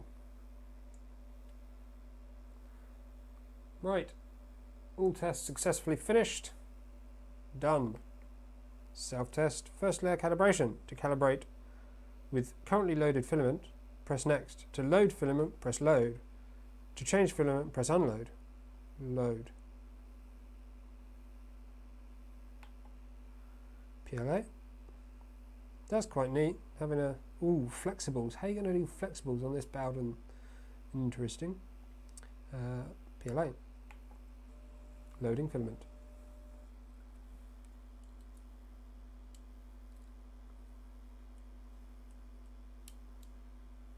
Prusa 3D.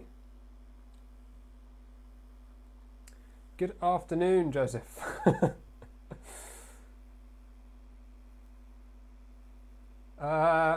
The assembly was interesting. Like, most of it fine. Well, I mean, to be fair, there's only like 4 screws, and I had quite a lot of trouble with 2 of them. The 2 that assemble the whole main top to the bottom with the screws in the side here, I did have quite a bit of difficulty getting them in. I think the nuts that are in the extrusion were instead of being like at this angle where you could put the screw in the side, they were kind of sitting like this, which made it hard. So I turned the whole printer up on its end to be able to get them in.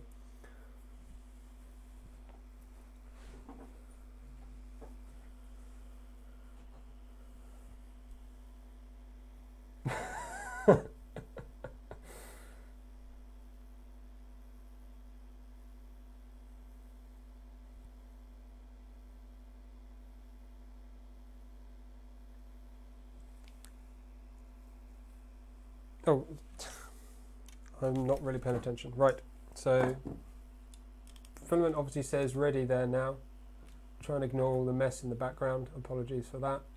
So we've got spool holder, we've got filament. Ooh. Set the size of the filament spool holder to be the right width.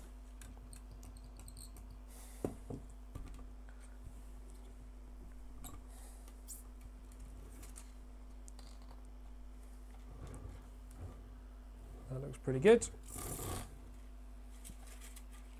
Now we'll take this. Did this printer come with side cutters? I think it might not have done. Why is that?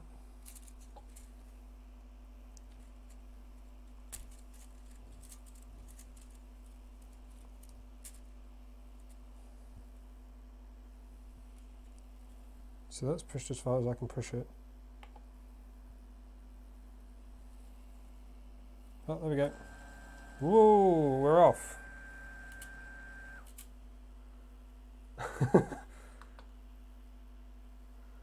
Purging. Oh, the heat block is dinky. It's so adorable.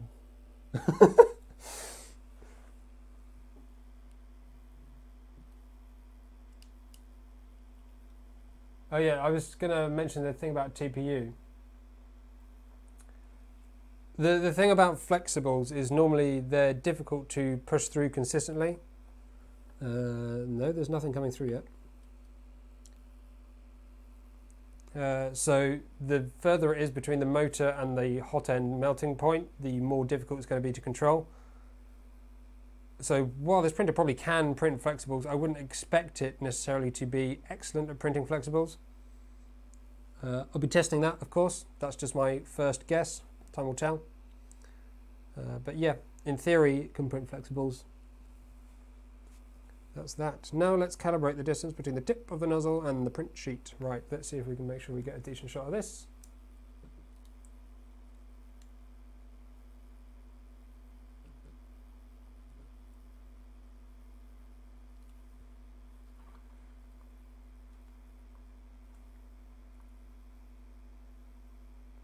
Having to manually zoom a webcam is a pretty disastrous state of technology, but there we go. That's in the next step, use the knob to adjust the nozzle height. Check the pictures in the handbook for reference. Okay, I think I know what I'm doing here, so I'm just going to press OK.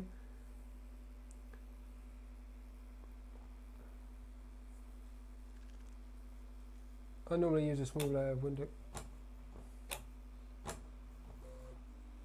There's quite a lot of filament just oozing from the nozzle. Just doesn't want to stop. Just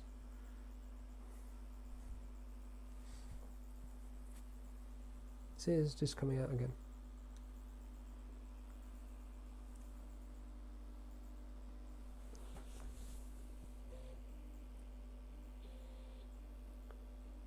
It's so quiet.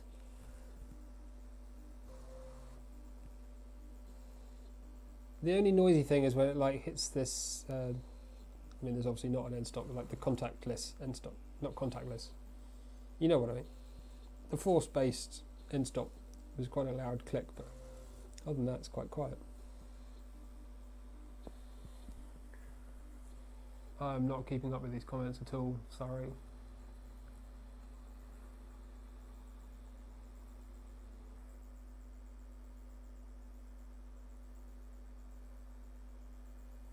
Oh.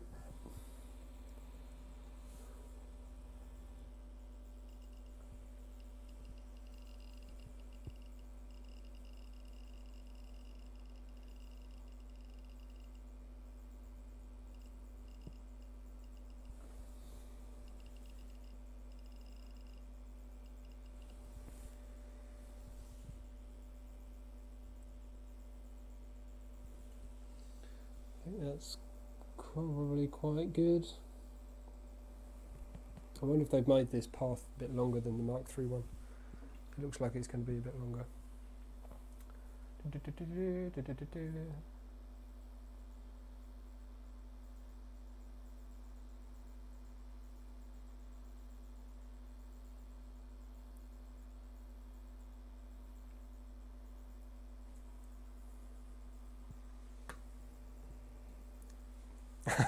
It's just going to carry on to the end now. I'm pretty sure I'm happy with that height. It looks pretty good. It's flat without being like squidging out the sides. Quite excited to see this do a print.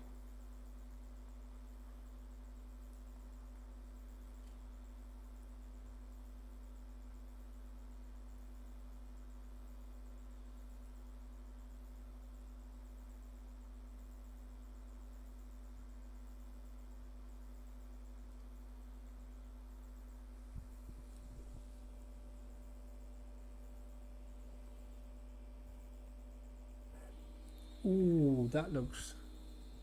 Oh, it's so smooth. So smooth. I think that's going to be perfect. Ooh, nice and sticky. Good. Oh, wow. That's got a lot of sticky. Why can I...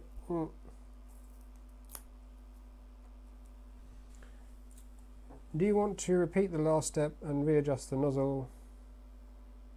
No. Calibration successful. Happy printing. Thank you, Mr. Joseph. Nut.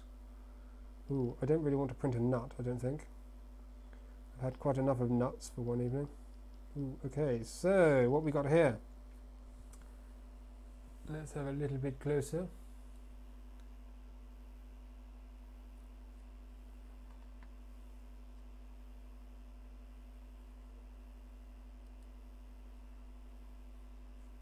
Trying to get a scope.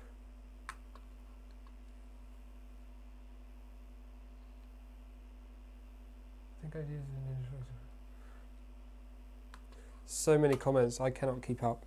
I just want to work on this. So we got preheat, selecting what filament is in, controlling the filament, got calibration settings, Z offset. So mine is minus 0.582. Auto home, mesh bed leveling, self-test, first layer calibration.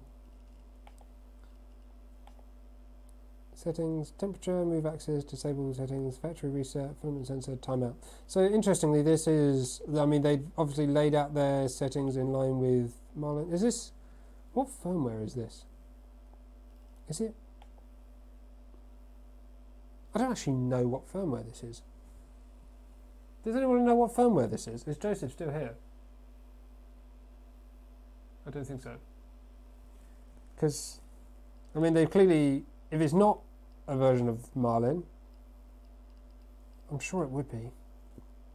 It's like they've sort of laid it out in exactly the same way. Ooh, goodness me. Sheep. Tree frog, buddy, 3D benchy, whistle, Prusa mini. Prusa 200 micron, whistle. What's the sheep? Who wants to see a sheep? Oh, is it going to give me a sheep? 2 hours, 16 minutes. Tree frog. What were we going to do? Who wants to make a vote on what we're going to print? It's firmware, Prusa firmware 4.0.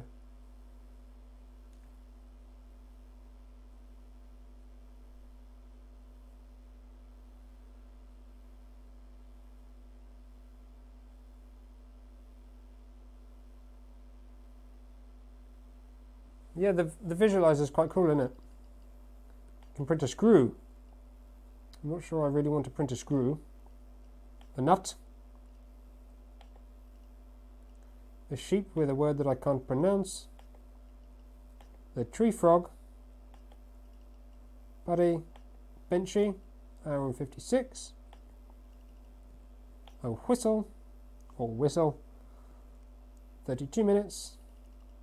Prusa mini. Standard Prusa logo. 23 minutes. It's 20 past 9 already. Frog, frog, frog, cube, sheep, bash, bar, sheep, no nut, frog, sheep. Damn it. I should have just made a poll. Frog, frog, but it was... Frog, frog, frog, sheep, Frog. Let's do the frog. There's quite a few votes for frog. How long's that? Hour and 14 minutes. That's reasonably quick. Heating. Right, let's get this a little bit better set up so you can obviously view it.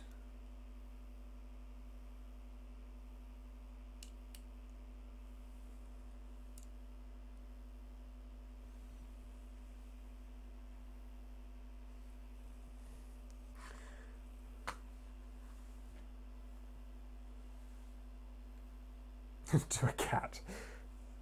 Unfortunately, cat was not one of the available options.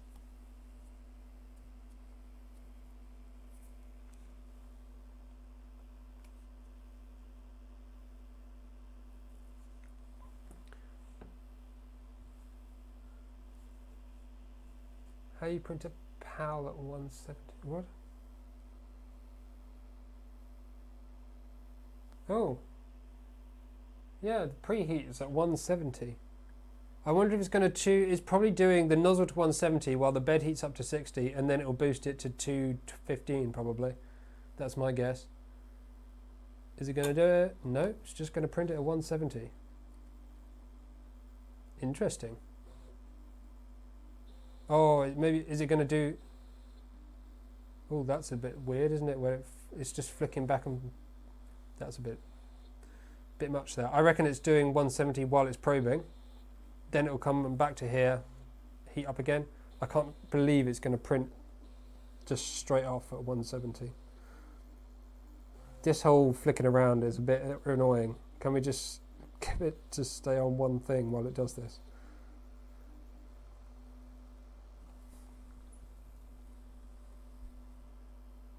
There we go. There. Now it's boosted to 215.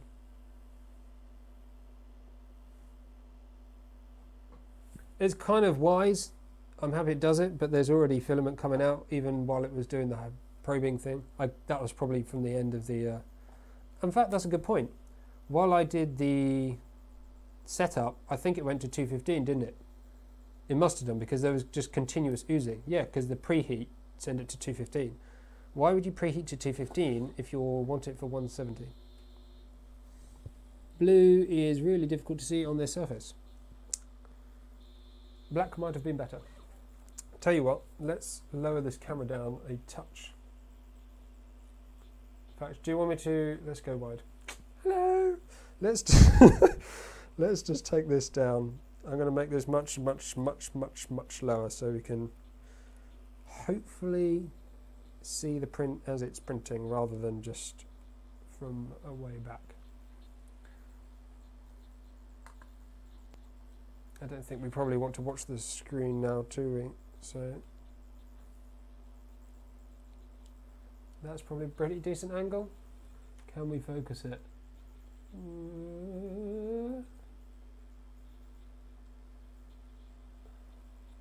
I reckon that's the best focus we're going to get.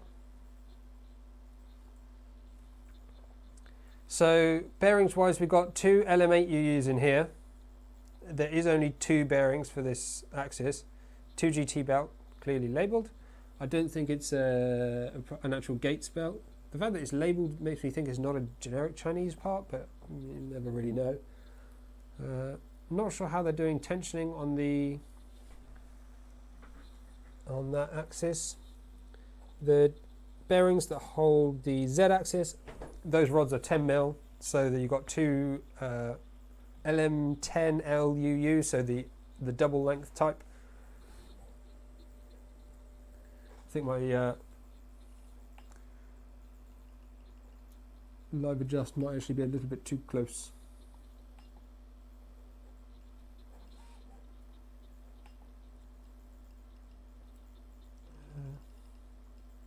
Just going to pull that back a bit. See, the flow factor is on 95 as well. Interesting. That's a trick that people generally use to make their print look nicer, because a slightly lower extrusion gives you kind of nicer print off quite often. Not that it's necessarily bad. Oh golly, I think this is way too close looking.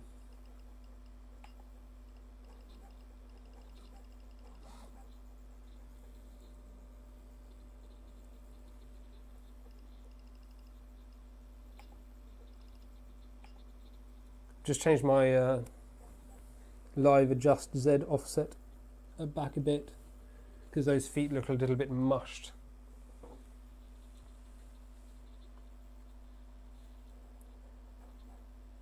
Oh, 0.95 for the bottom layer. See, I don't normally look at all these things because a lot of the time I do just spend printing rather than... I don't spend much time in slices with settings. I spend most of my time either working with the actual printer hardware. Oh, you could affect that quite badly just by touching that, can't you?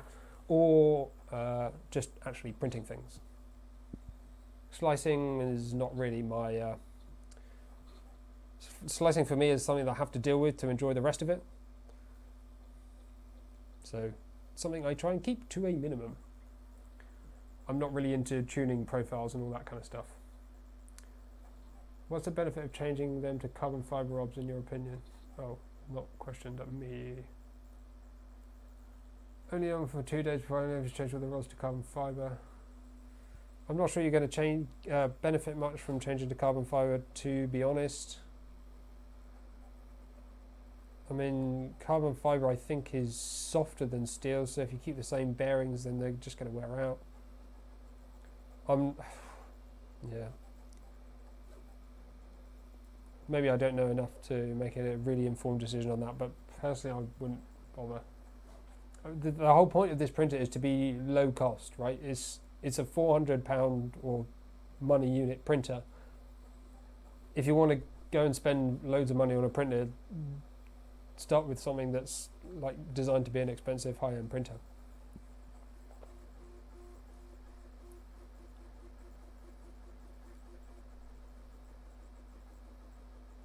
You won't ever affect performance by reducing mass.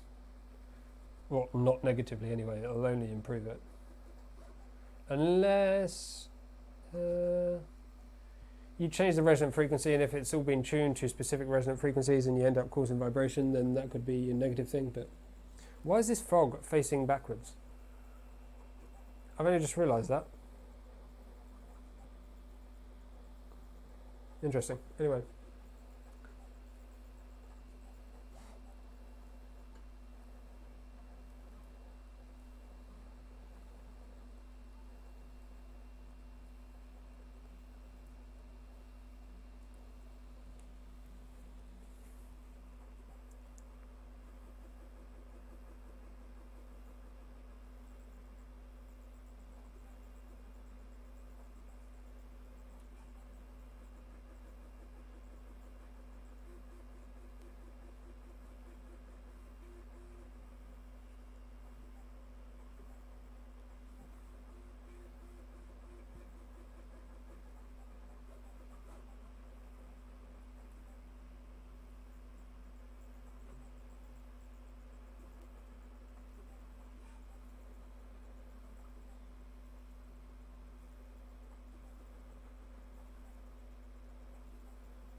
Ah, the frog is facing towards the cooling fan. That's a good point. They know their stuff, these Prusa people. They know how to make a print look good. I'll give them that. See, I mean, there's two ways you can look at this, in my opinion. When you're printing the stuff that's on the SD card, you know when it's from a company that knows what they're doing, you know that they've been set up to present the printer in its best possible light, which in theory, with no reasonable or unreasonable expectation, that is what you can expect for other prints as well.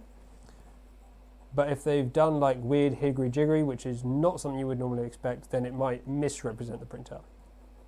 I should be clear that I don't think that's what's happening here. They know how to orient a print to make it look good, to show the best of the printer. I don't think this is anything that you wouldn't necessarily do yourself. There's no fancy settings or strange things going on here. They've just oriented it to make sure the parts that need the best cooling are directed to the parts that can get the best cooling.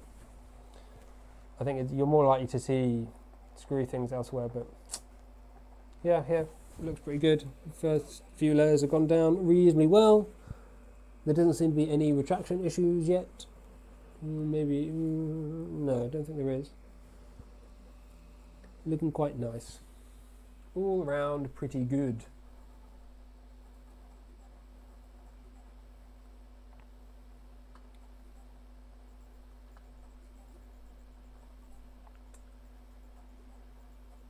So this is obviously going to just keep printing now. You're more than welcome to stay around and watch it all the way to the end. I'll probably be back towards the end of it printing rather than stay around for the whole time. I need a little bit of a break. It's been 2 hours so far and these things are a little stressful. In the meantime, I'll mention it again, subscribe if you haven't already. Trying to get to 10k by the end of the year. I think thanks to 3D Maker Noob for pushing over a whole bunch of people, this stream's been even more successful than I was really hoping it could have been. So obviously a big thanks to Joe for that.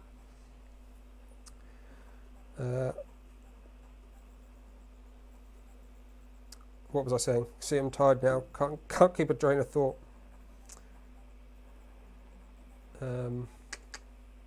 Yeah. Smash the like button. Yeah. I mean, gently tap it.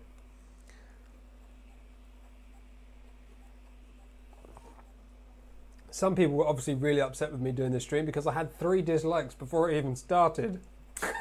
So let's make sure that we can really outdo those random dislikes for a stream that hasn't even started yet by making sure we can push that ratio far back in the other way, piling on as many likes as we possibly can. There's 225 people here now, so let's see if we can at least get to 150 likes. Currently on 89 by the looks of it. If everyone that's listening takes a few seconds to hit like, we should be able to push that way, way up.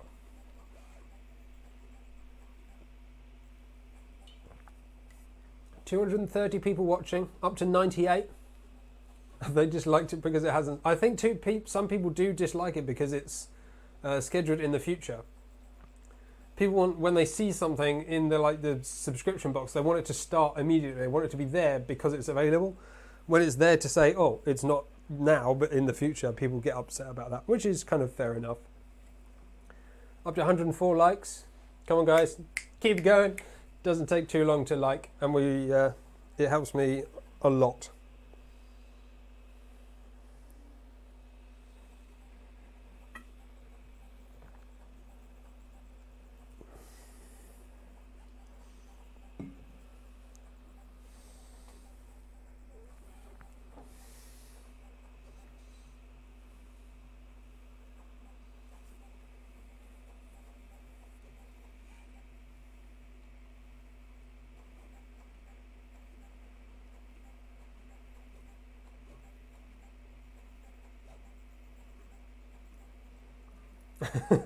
Do I just need to have this as a permanent live stream, just printing things to make people so they can put a monitor on their desk, just constantly playing the live stream so they can believe they've got one until theirs arrives.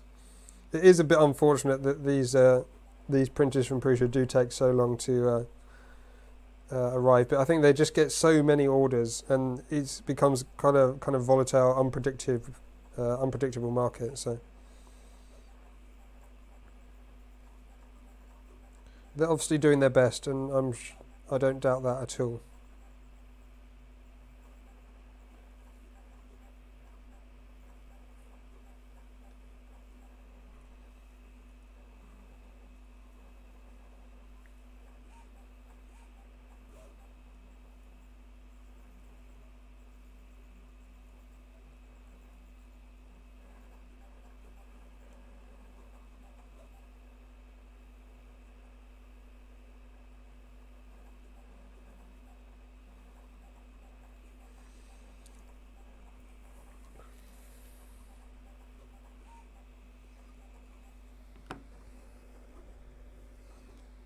There's a tiny bit of curling occurring on the back of this foot here.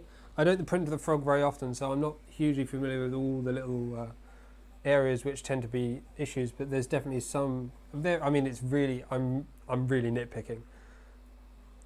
I'm looking for things to point out to you, just so I can point something out. Once the print's finished, I don't think you're really going to see anything, but we'll see how we go. Looks like we've got gyroid infill going on there, which is always nice to see.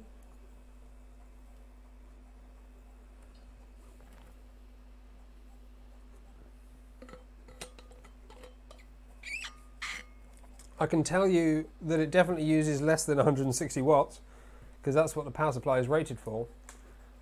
And it's also not warm, so it's probably nowhere near its peak. We could probably have a guess. So typically a set of motors for a printer uses about 40 watts, I think. 45, I think, when I was setting up Steve. If we assume that they're very low torque, they're reasonably, they're not that cold, so maybe I'd probably predict 35 to 40 watts for all the motors. The heater for the extruders, almost certainly 40 watts. That's what they have on all the Mark IIIs, so I'd be surprised if it's any different. So that brings us up to what, say 75, 80 watts. The heated bed, what do we reckon there? That's going to be difficult. 100, no, it's not going to be 100 and something, is it? Probably maybe 60 to 80 watts. Yeah, this is the big unknown, I suppose, that heated bed. It's only going to be a few watts for the fans and things like that. 2 fans, a watt or like 5 watts max each, not even that, couple of watts.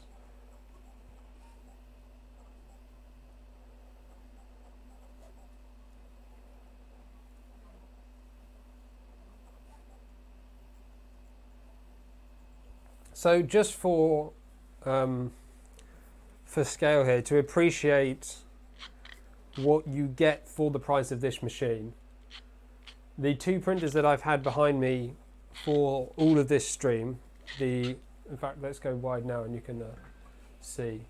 So the Sapphire 2 Trees Core XY printer, that's around the same price, around 400 euros, 400 money, units, whatever. This is the Monoprice Ultimate 2. The RRP was £500. I bought it at 400 on discount. It's now discounted at like 60% off. It's like £200, £225, I think I saw it for. But normally 400, £500. Both of these they're not rubbish. They're just kind of projects that need a lot of work. This has a lot of potential given its frame and kinematics, but there's a lot of problems elsewhere.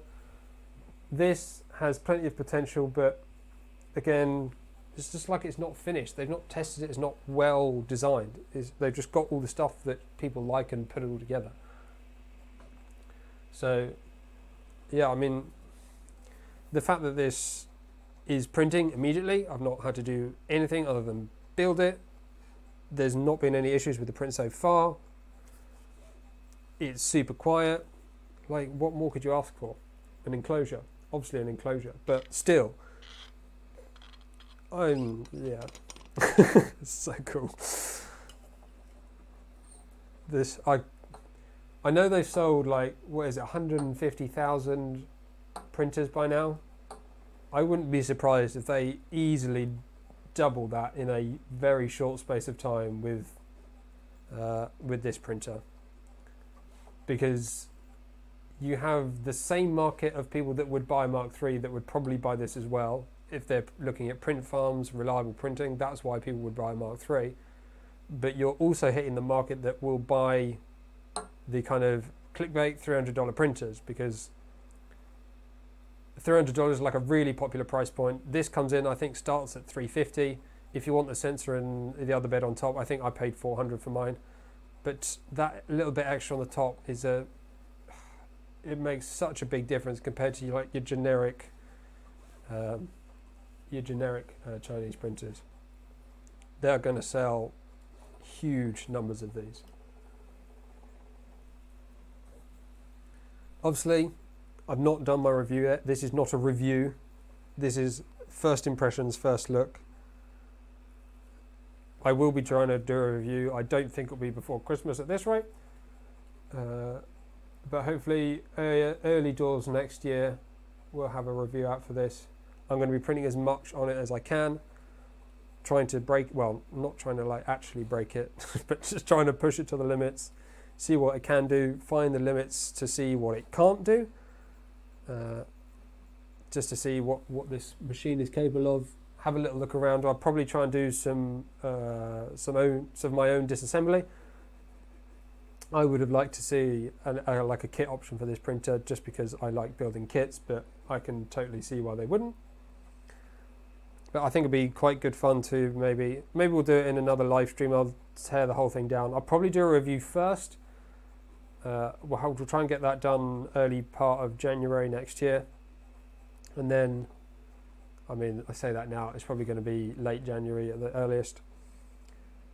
We'll try and get that done then, and then after that we'll do a total tear down, just so we can all see all the parts that go into it, how all the different sections work, and how all the different bits go together. How did we do on those likes? Let's check those. We got to 115. It's not too bad. 150 would be pretty cool. And there are 217 people here, so I'm looking at you.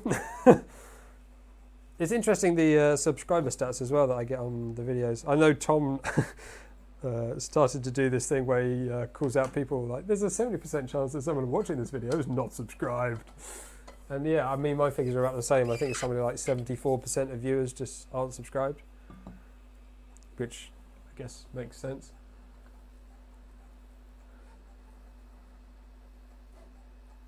I don't think, is Joseph Prusa by, can I see all the people? Participants? No. I don't think Joe's here anymore. I suspect not, anyway. I think he just wanted to know how the assembly went. That's always a more difficult point for them, I think, because it all relies on interpretation of instructions and language barriers and things like that. I think. I don't know. Just a guess. It's always a bit subjective having assembly, isn't it? Everyone looks and reads things and interprets things slightly differently. I obviously had a little bit of trouble there, by all accounts. I think he is, since I can still tag him. Interesting. Is he just watching silently?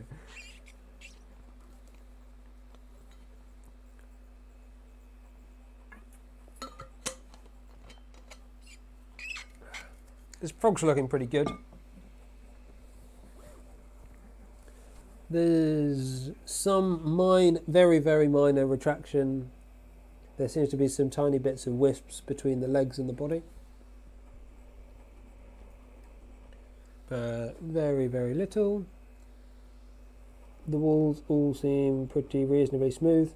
One thing that's quite difficult is because this filament is like partially clear, it's very difficult to see any issues in the surface artifacts, which, I mean, is great if you want to make things that just look good, but if you're trying to identify really like minor issues in the print, then it's not the best material. I have a specific material now that I prefer for doing kind of identifying issues, and that's a kind of, I think it's called cement grey. So it's like a light grey colour. It's very opaque. It's not bright like white, so that doesn't hide anything.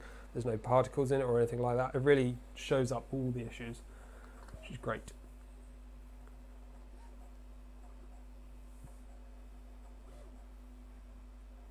Will the Mini's hot end fit the Mark III X-axis? No, I can tell you that almost immediately just by looking at it.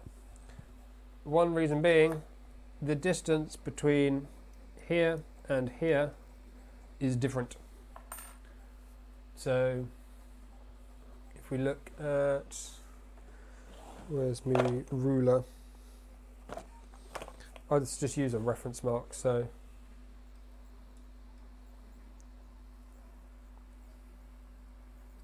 this is not easy. How about maybe this?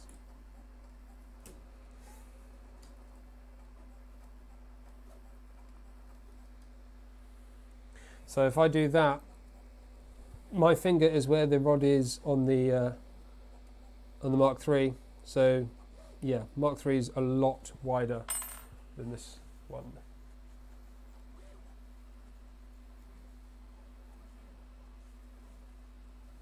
Chris is Warcocky, isn't it? He's using the same type of... I'll probably pronounce it wrong, but I think that's how you spell it. The same type of filament as in the same as this light blue or the same as the cement grey? The Mini STL5. You could print an adapter, but this...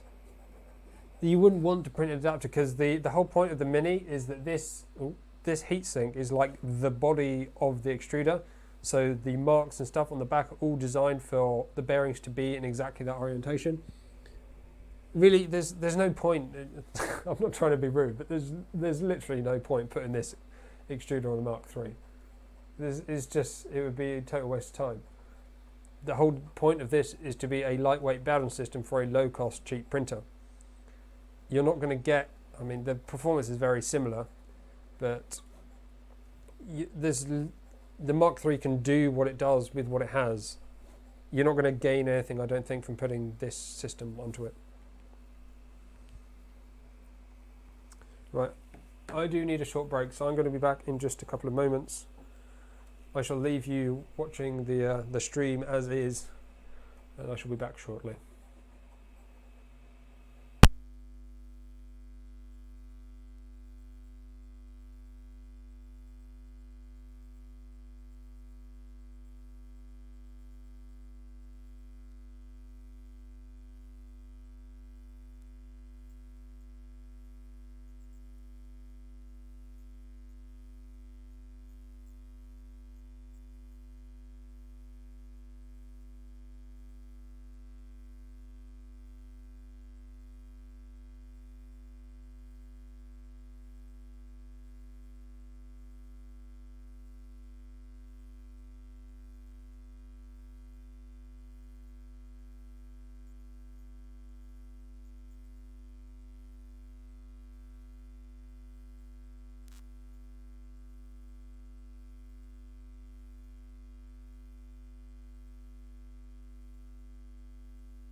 Hello?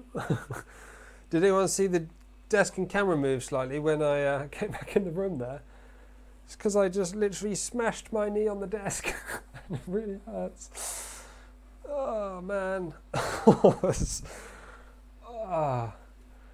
really not what I needed. Blooming painful. It's basically immovable, this desk, and I just... Oh, no. Press F to pay respects. Oh, it really hurts. I really want to give you like macro shots because this camera's not great for doing like. Let's see if we can get. If I can maybe control the exposure, let's see if we can do that.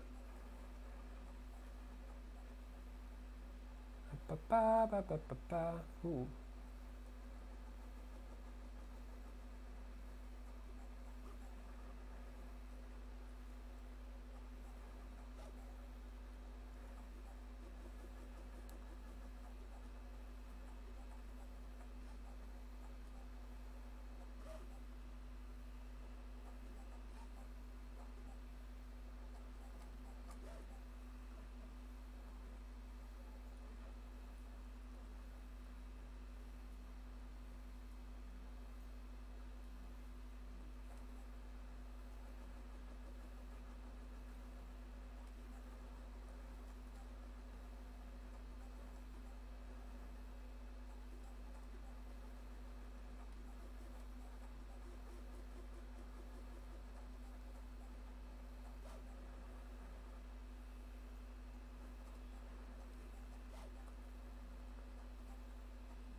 I'm not sure I'm helping much with the camera controls there. Is that zoom in better or is that just made it worse? I feel like my knee really hurts. I feel like I've just made a blurry mess by zooming it in so far.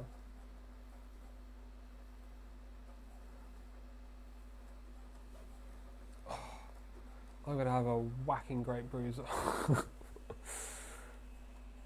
Does anybody have any other questions or things they want to talk about while we're here? It's a great time to ask anything that you want to.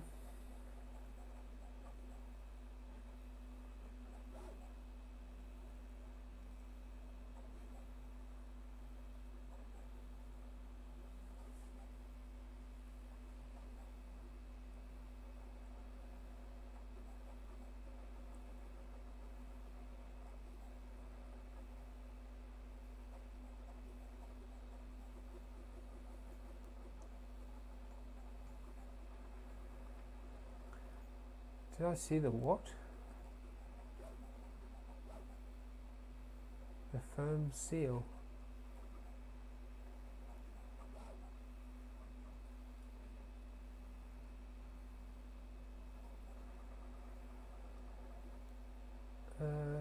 Any specific purpose? So, I mean, to be totally honest, my purpose for buying one is so I could do a review. That was literally my purpose. So, I mean, I've bought it to do evaluations. So, I'll do my suite of benchmark tests that I'm going to do, just so I can compare it to other things. And then I've got some other tests that I want to do. So, I want to see what it's like in an enclosure, because obviously that could be fairly interesting, I think, to see if we can get into decent ASA or things like that, decent ASA territory, ABS territory. Wobbling on the X, there isn't any, basically. I'll do a ghosting test print when I do my benchmarking and all the review stuff. Obviously, the Frog's not going to really show that. So, yeah, when we do the review, there's definitely a ghosting test, and that will highlight if there are any issues with that X-axis and the wobbling. But from what I'm seeing at the moment, there is no wobbling. So, yeah. Shouldn't be a problem.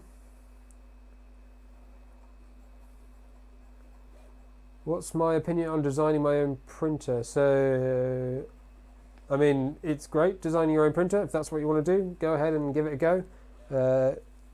I have myself have designed a couple now. So I did Steve a few years ago, and the Extrudinator, I think, started last year.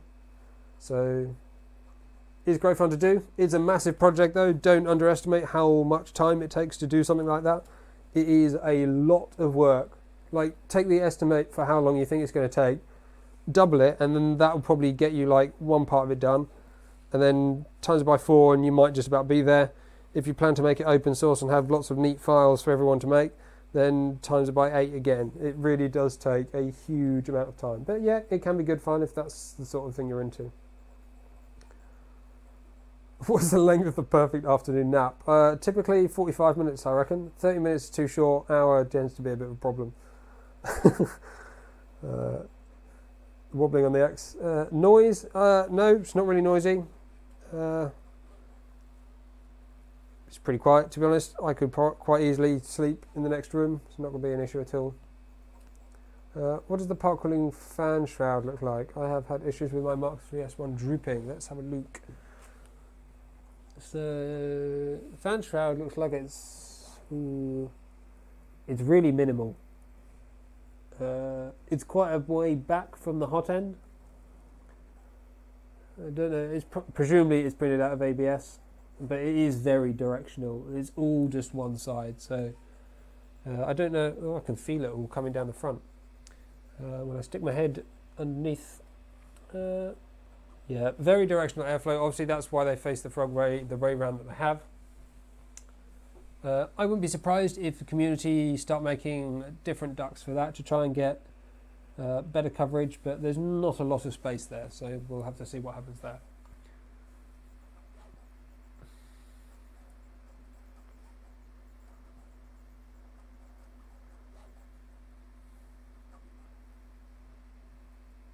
What is the speed of this print currently in progress? You mean like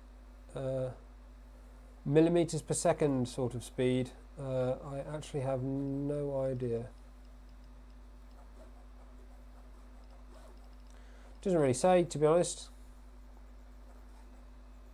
Speed 100, but that's percentage, not millimeters a second.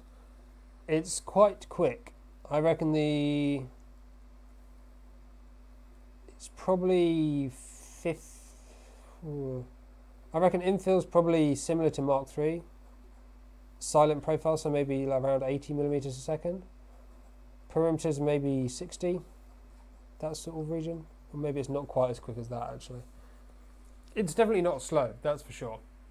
It's not super fast, not super slow. The build, so obviously you can probably rewind the stream a little bit if you want to see exactly in detail. I did have some problem getting those knots, the ones in the T-slot, in the V-slot, whatever, in the extrusion, the screws into that, not particularly easy. Took me a little while, managed it eventually, but again, it's a one-time process. Now that I've done that, I don't really need to do it again. So, not too worried there. This is like watching paint dry. Oh, thanks for the compliment. You really don't have to watch it if you don't want to. So far, €300 the printer, one titan error, linear guides, still working on the redesign. Also, I got 24 volt system, nice. Is it smaller than the one on the Mark III's? If so, that's an achievement. Are you talking about the fan? Yeah, the duct is smaller.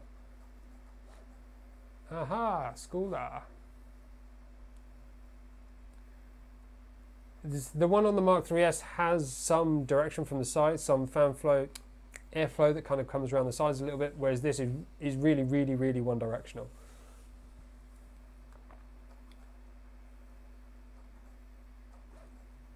I'm designing my own printer about a year and I can't see the end. Yep, designing a printer does take absolutely ages.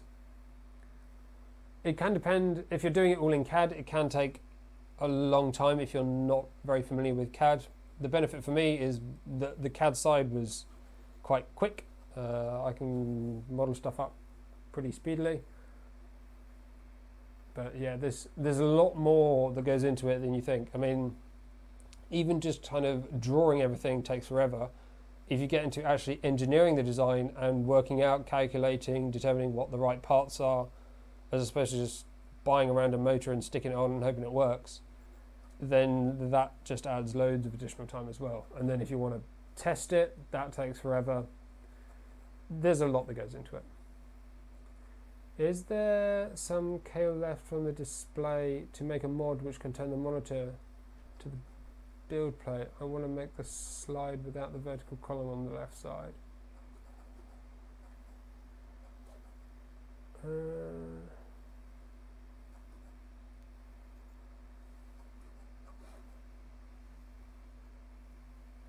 I mean, there is some extra length on the cable, that if that helps answer your question, but I'm not totally sure what else you're trying to do. Did I try the collision system? No. I mean, I could probably do it now. You just grip the thing and it'll crash into it.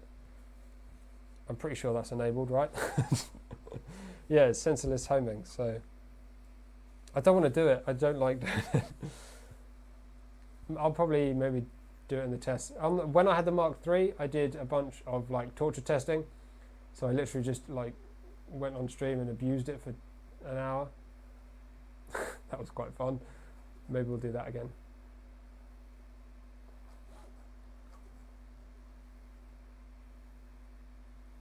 Oh, you can rotate the LCD. Yeah, it's not that easy.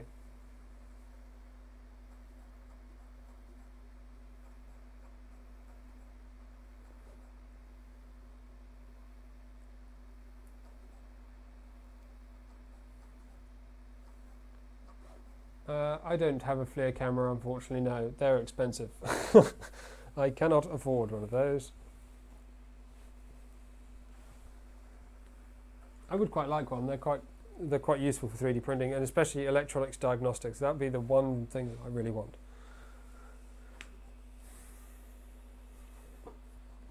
Maybe I'll add it to my wish list and buy it sometime this year.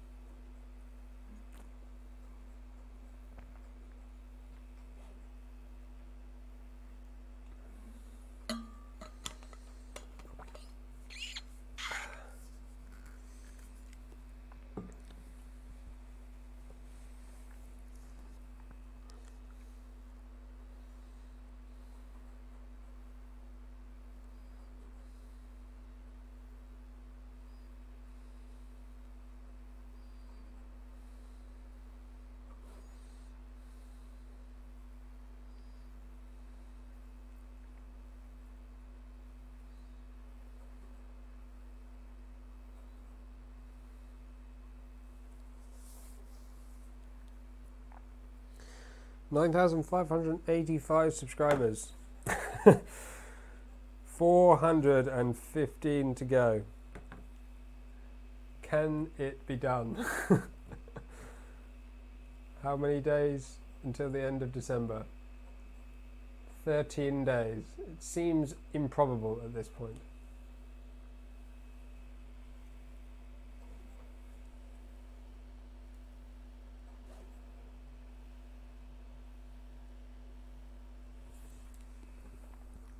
Heater block design is quite difficult to show because of how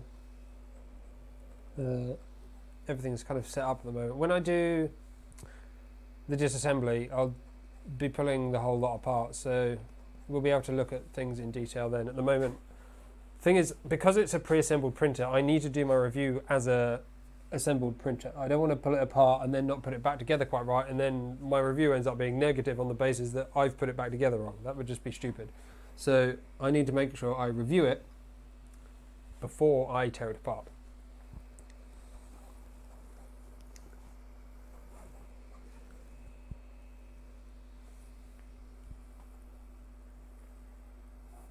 It's so nice and quiet.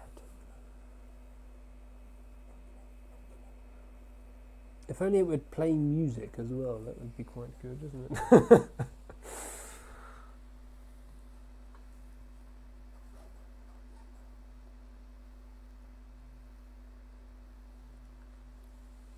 Up to 124, 125 likes, doing good. viewership going down now. It really did spike when we peaked at 243 viewers. Playbacks 1,815. I think this is quite easily my best stream ever. In no small part thanks to Joe, in fact. It would have been average, I think probably we'd have sat around like 60 or 70 maybe. And then he just brought in like 100 people and just changed the whole stream. Awesome.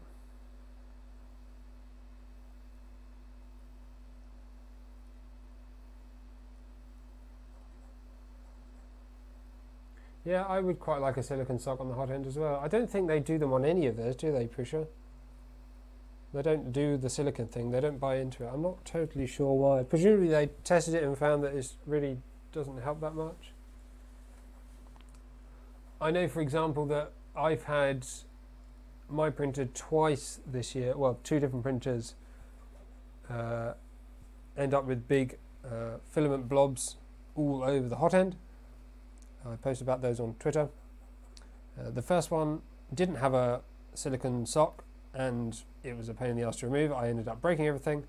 The second one did have a silicon sock, but the filament just pushed past the silicon sock, and it ended up on the outside of the blob. So it didn't help in that one scenario where it's really, really useful. It helps keep it clean, sort of, but does that really matter? Debatable.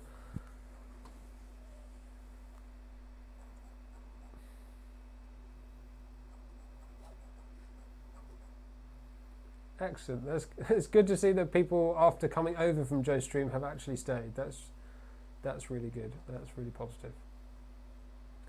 The one thing that I do worry about when those sorts of things happen is like 200 people join and then after 5 minutes they all just disappear again because they didn't really want to watch me in the first place. Like, they're Joe's audience. They wanted to see Joe, and then they come.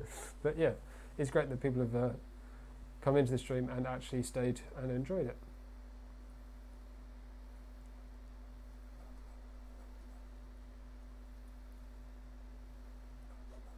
It's weird how this is.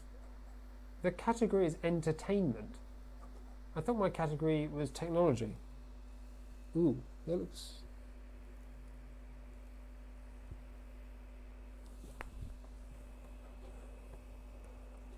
Has it slowed down a bit? Don't know. Oh, I'm really tired now.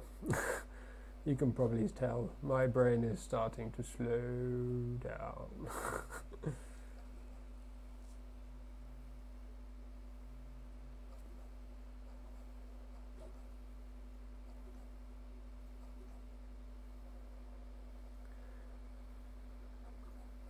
Yeah, they do stop. They do definitely help with the heat loss, and they do help with burning. Yes, that is one good thing actually.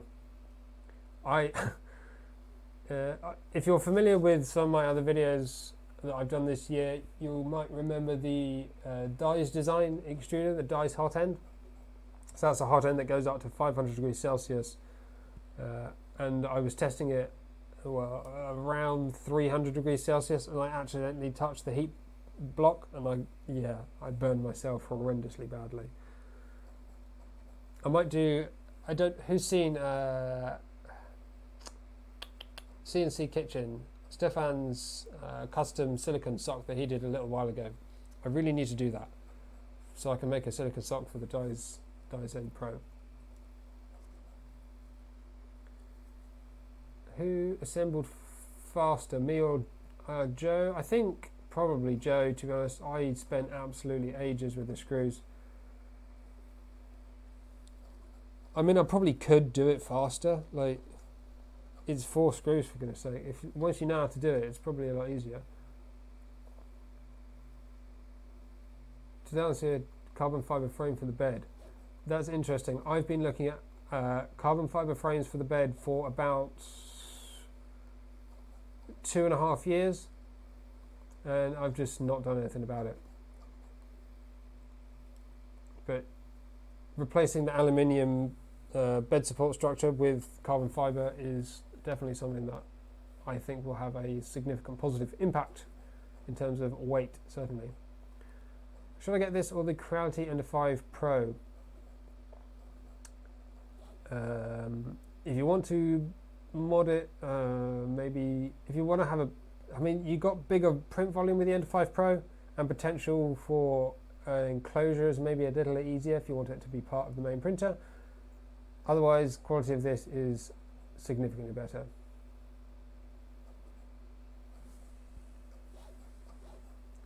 This is, I mean, quality-wise, this is far better. If you want to just print, this is definitely better. If you want to mod things, have a project, then 5 Pro might give you more options. The silicon stock with heat is transferred better to the heat break, and this part may remain gold. I use one with an even bigger hole for the nozzle so I don't scratch my copper heat block when removing the nozzle. I said nozzle 1 too many times in that sentence. I was actually disappointed that your live stream was going on at the same time as 3DM was. I love watching you both. Oh, thank you very much. Yeah, it's weird because I knew Joe's printer had been dispatched before mine, so I was expecting his stream to be a day or two before mine anyway. I think his dispatched the day before mine, so I was expecting his live stream maybe to be yesterday, or because he gets very quick shipping, maybe in the day before. His was delayed in Malta because of a packaging issue, issue they had in Malta with too many packages, didn't organise them, and then had a big delay, so which is why his ended up today. I didn't know his was today until after I'd scheduled mine, so we just ended up having them overlap. Hopefully you got to enjoy most of them. I think there was like an hour and a half gap between the start of his and the start of mine. So hopefully there was enough potential there for you to watch his and then come watch this one too.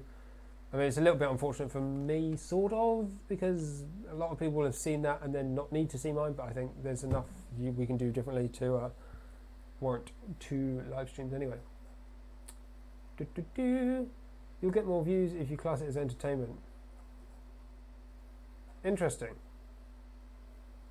Is that true?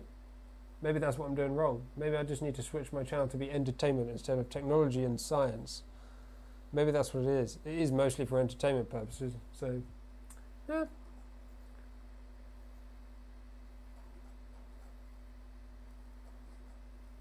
Is it printing air? No.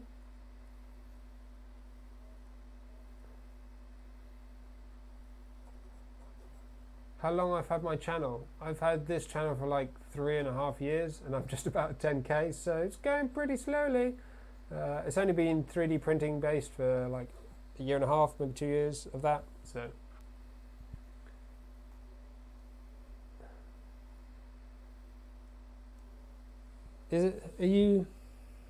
are these comments relating to? There's absolutely nothing wrong. It's printing absolutely fine. I think maybe the light is just making it look a bit weird.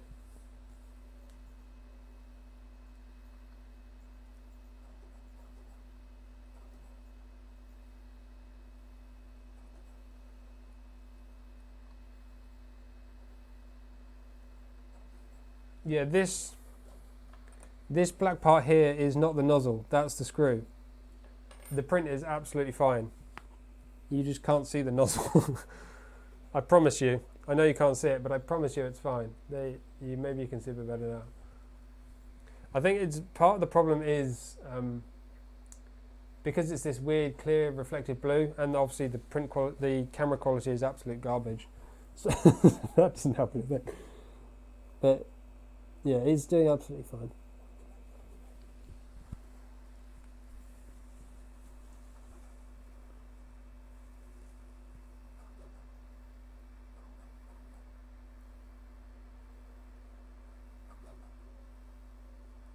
I've not heard any news on the Mark IV. I wouldn't expect that until after their Core XY. They're working on a kind of an extra large Core XY machine, which we heard, I think it was Earth, they announced that, which is rare for people to announce projects that they haven't finished yet.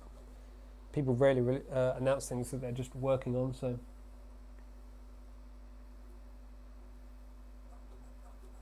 Yeah, I was thinking about this cable here as well. It doesn't seem to be particularly well managed, does it? It just kind of comes up past the fan and that's it. It's also not a Noctua fan. It looks quite similar, but it's definitely not a Noctua fan. It doesn't seem to be an issue in terms of noise, because I think it's just very low RPM. Durability wise, it might not last quite as long, but presumably it's quite a lot cheaper. I know Noctua to be a fairly expensive brand, so they probably paid quite a lot of money to get those, to get those Noctua fans.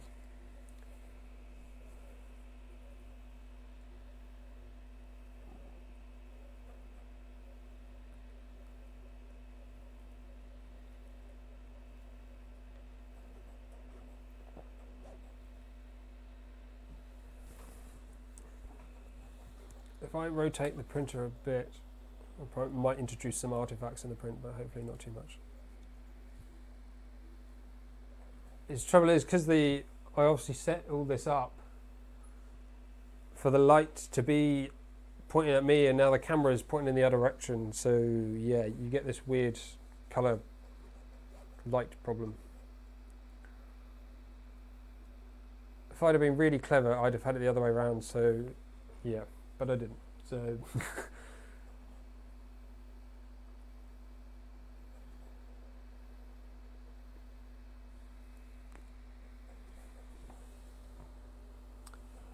the cable can't come up the other side because of the sensorless homing up to the other end.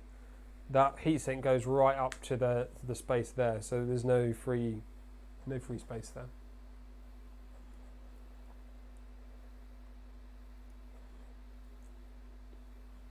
I came late. Did I miss much? Any revelations? The assembly was a little bit more difficult than expected. I don't think it's anything to be particularly like. I'm not sure quite what the word is. The assembly was not easy, despite the fact that there's only like 4 screws, just because 2 of the screws are incredibly difficult to get in.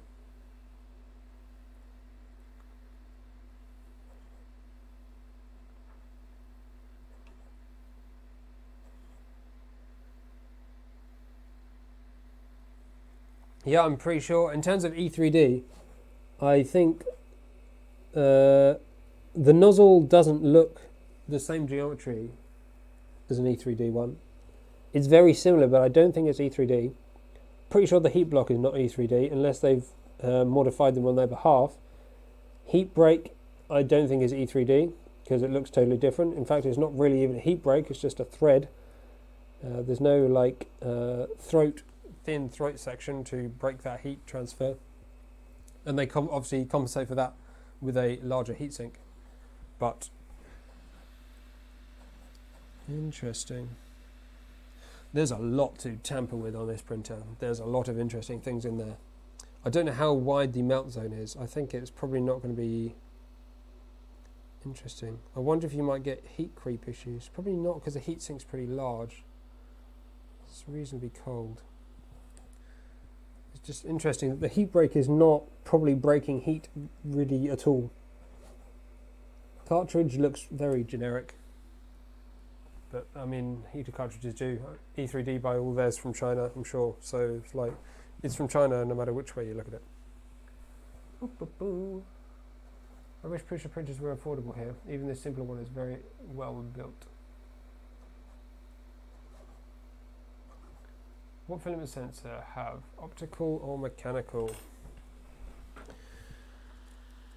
Ooh. I cannot see the functionality of the filament sensor based on the fact that it's loose. No, it's all magnets and spring. I reckon it's going to be a spring-based mechanical one based on the Mark III's design. I would think. Yeah, it's E3D compatible, meaning they've shared the thread and it's all similar designs, but they're obviously keeping the cost down of the original machine by not using genuine E3D parts. The Hemera has a bit of mosquito in it. You mean like the Slice Engineering mosquito design? I don't think really. They're pretty different. Did you get both plates or just the smooth one? I got both, so I have the textured one here too, which I'm just now moving into frame so it obscures your view. So I've got both to test, which is pretty dandy.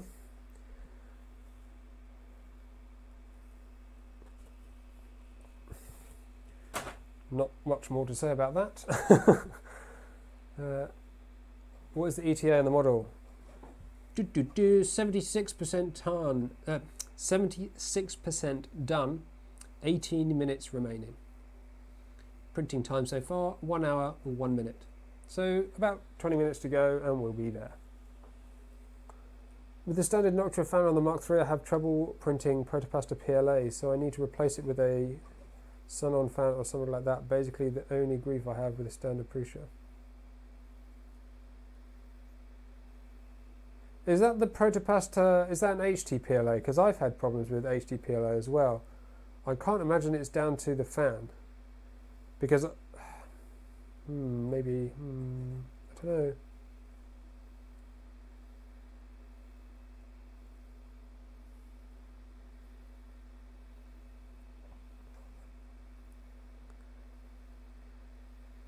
Yeah, not sure. I can't imagine the cooling fan alone being responsible for that, but if you've tested it, then fair enough. Is this an open source printer? Yes, of course, yeah. I mean, you got to remember, Joseph Prusa has a tattoo of open source on his arm. Like, the day he releases something that's not open source will be somewhat of a miracle.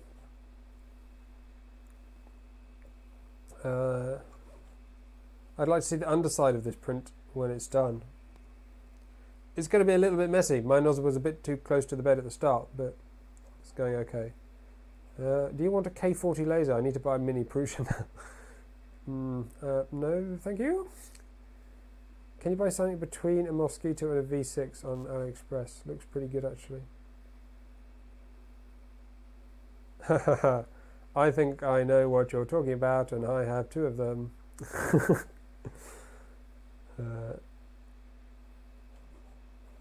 What is the cost of this printer? That's an excellent question. It depends. Because this one, unlike others, has options. So, I mean, you can have it in orange or black. Same cost for both, I'm pretty sure. You can have it with the no extra options. So, I think you get the smooth bed and no filament sensor. So that would be the basic model, which is, I think, $350 US.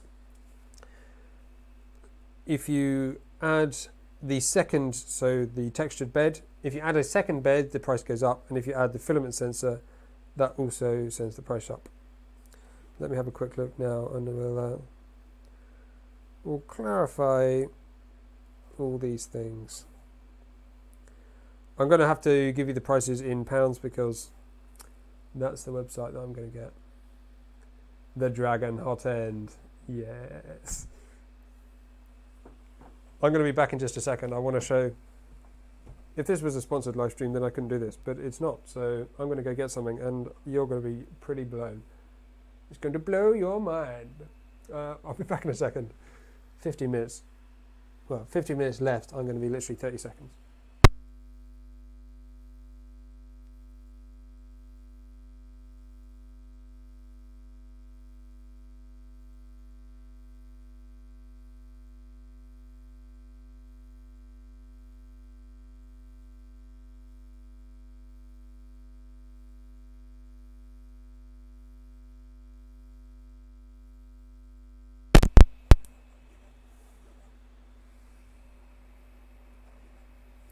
Yes, the Z-axis does do a Z-hop.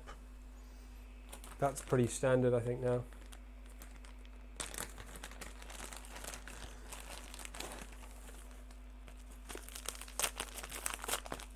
So is this the company you were thinking of?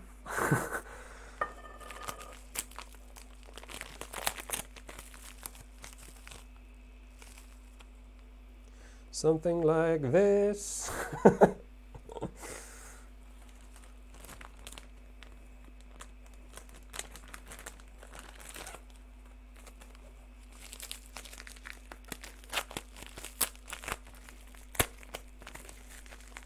Or maybe something like this. Just going to place this here.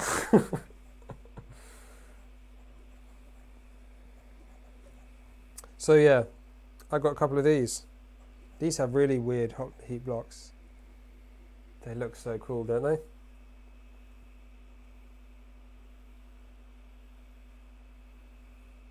So I've got like the low flow one and the high flow version.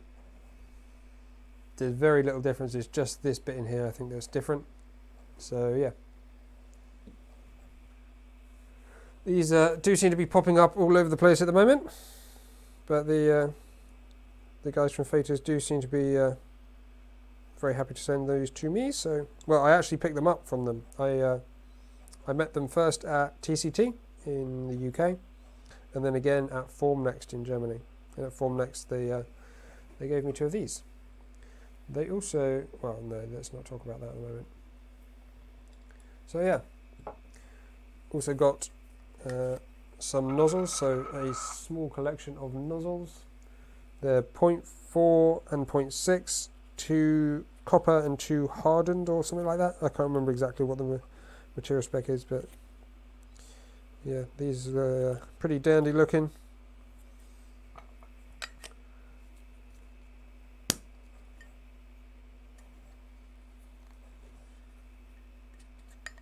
I don't think Prusa are going to make a Delta. At least I really don't. I really hope they don't.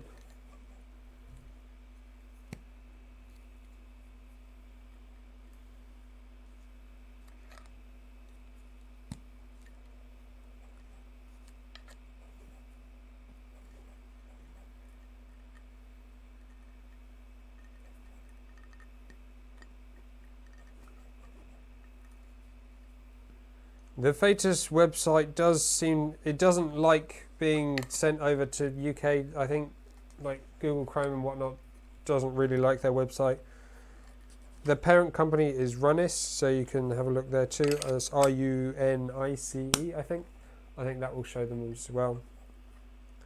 I think, I'm not certain of this is just my guess, but I think Fetus is a company which is basically going to be a reseller of the parts. Runis is the parent company and the one I believe that does the manufacturing. I think. Not 100%. I think.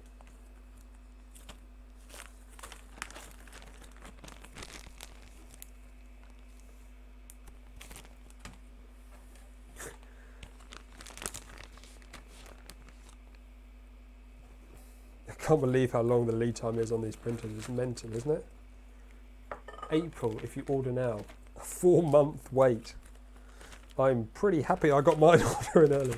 But I've only got one, so like, it's weird, isn't it? In the marketing for the for this machine, they talk about how great it can be as a replacement for a Mark III in a print farm. Because they're smaller, they're cheaper, you can buy more of them, they take up less space. But how are you going to get enough to make a print farm? Like, you've got to wait 4 months as it is now. By the time Tom releases a review, which is going to be a little while away anyway, that's going to absolutely have another enormous spike. Like, when is anyone going to buy a second one? Right, and they limit orders to 2 at the moment, I think, anyway. So, if you want 10 of these, you're going to be waiting months.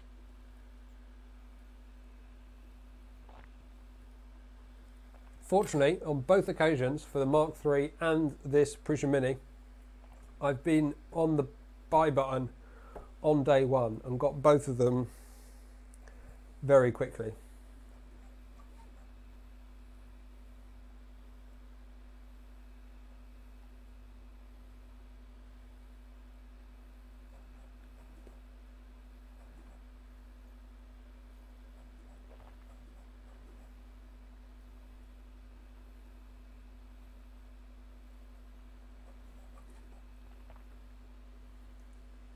I'd auction off his for is he auctioning his Prusa Mini off for charity? That's pretty cool.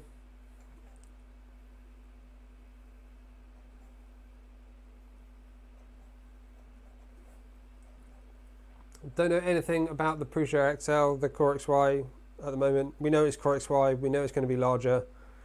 There's no other information as far as I know at the moment. I don't know anything other than what was shared at Earth, so nothing to share, I'm afraid.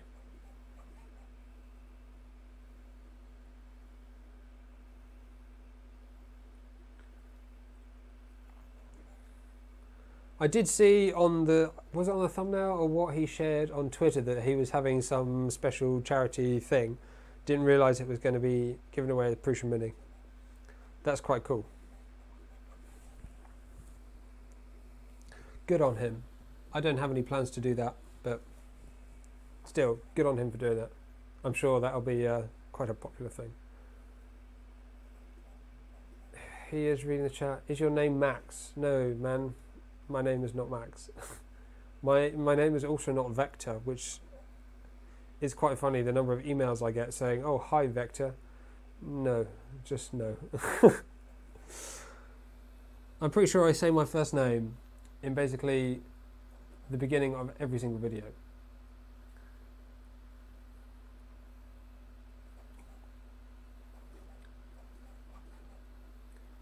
I think Prusa is going to be perpetually having problems with manufacturing volumes.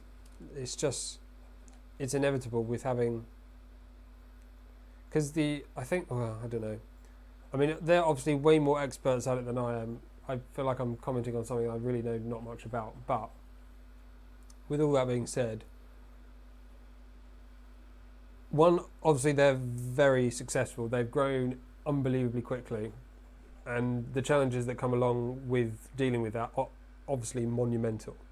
So I think in reality they've done very well with what they're doing. On the flip side, because they have this they have a commitment to using 3D printed parts, not because they have to, but that's kind of part of the brand.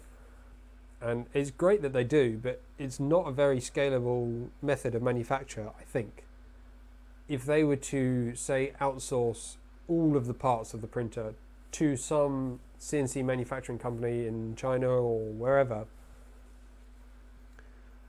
they wouldn't have any of these problems, because these are places with machines designed to mass manufacture parts.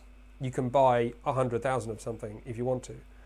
Whereas with 3D printed parts, it takes pretty much as long to print 2 of something as it does to print 1 of something. It takes 100 times as long to print 100 as it does to make 1. So the lack of scalability and the manufacturing process is always going to be a challenge for them, I think, personally. Maybe I'm wrong, but I think that's always going to be a challenge that they're up against, especially when they're selling at the incredible volumes that they do. If they were less successful, if they just made shitty printers, then they wouldn't have a problem. But obviously that's not really much of a solution to the problem.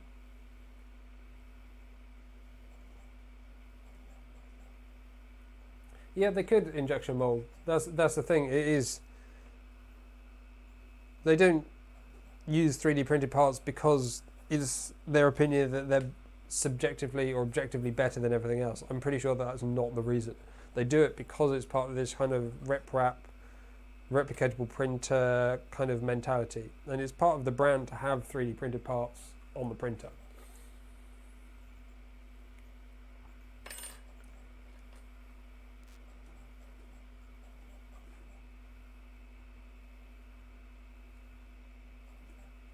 I think their problem with having to keep printers in-house in order to be able to ship printers is obviously part of the issue, but I don't think it's anywhere near as much of a problem now as it has been in the past. If you imagine now the number of printers that they're shipping, I mean, they're doing, 7,000 or more a month, probably 9 or 10,000 a month. That is an absolutely monumental amount of printers. To keep back 100 is not going to significantly impact that overall output. The downside is the space it takes to run a business that can handle Not only their filament lines, but all their production lines, the assembly lines, the manufacture of the parts, the stock control. It's a massive task.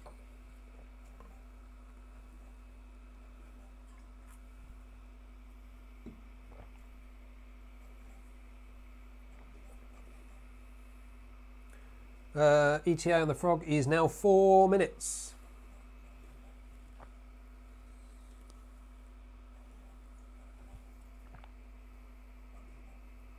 If they source out parts, they will lose the quality control and testing opportunities. They won't necessarily lose them. They won't do them in-house. They do them externally, probably at this person that's supplied the parts. But it doesn't mean they can't do them when they order them in. I'm guessing that's also a factor that is what takes time. But I think that's part of offering a low-cost machine for them. Because they are, I don't know, I think they are sourcing parts from low-cost places, and in order to retain quality while doing that, they have to make sure that they test everything. The fact that they have this, oh, you can't really see it now, this test sheet that lists everything with every single printer, like, that's a decent whack of quality control, time and cost that goes into making that.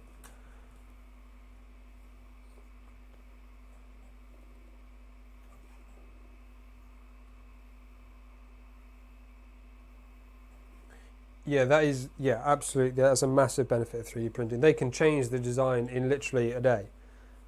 They can change the model, send it to the production lines. By the next day, the new parts will be coming out at basically zero cost to change, obviously. Whereas if you've got to do injection molding, if you want to make a mold that does all these parts, that's like £10,000 a mold. If you want to make a change, that's another few grand. You're just throwing money down the drain in modifying molds. To be honest, for the production rates that they would need to do, it'd be a lot of money.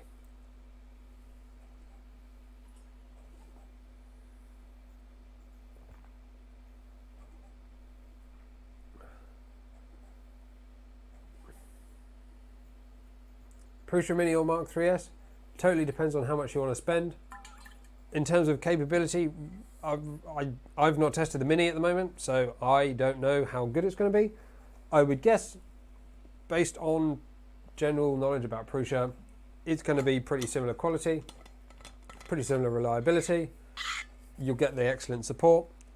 If you need the larger volume, go for the Mark III. If you don't want that cost of the Mark III, go for the Mini.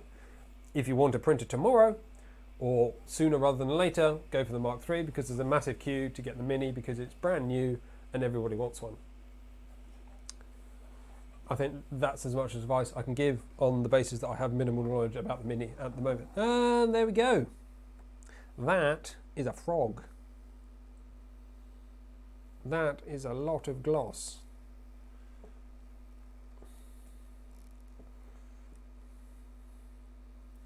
See if I can move the camera to the other side to try and remove some of these reflections, which are making it difficult to see. This is the problem with this blooming blue filament.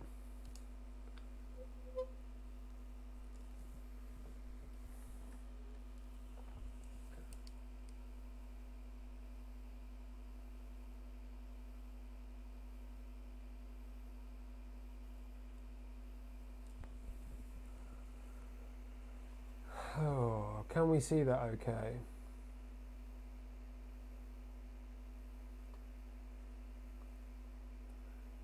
Oh, the factory tour.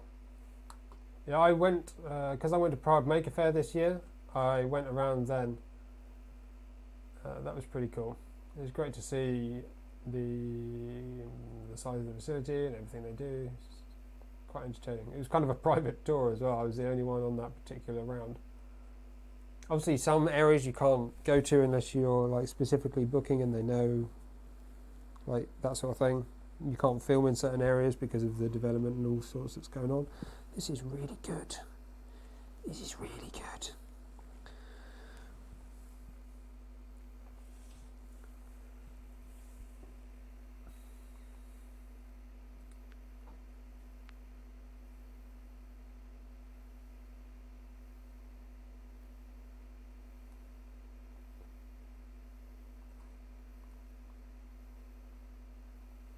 Still on 154 people. We're doing pretty good, eh?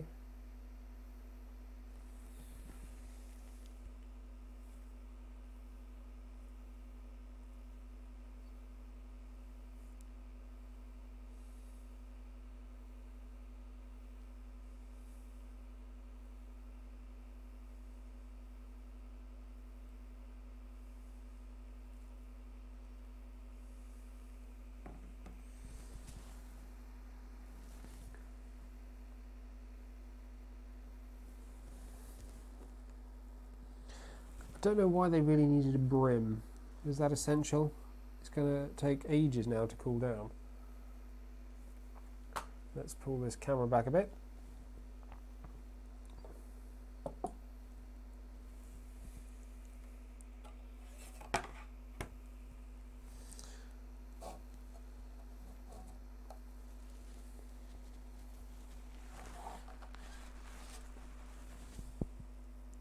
Printer's cooling down now. Let's see if we can get this to snap off nicely. Don't think it's going to yet. It's not that cold. It's cooling down reasonably quick. Let's see. Can we get a nice... No. Oh, there we go.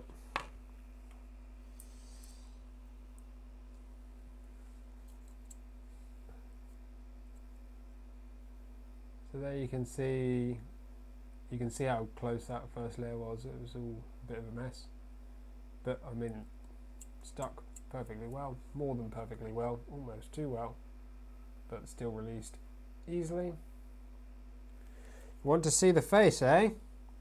Well, there you go.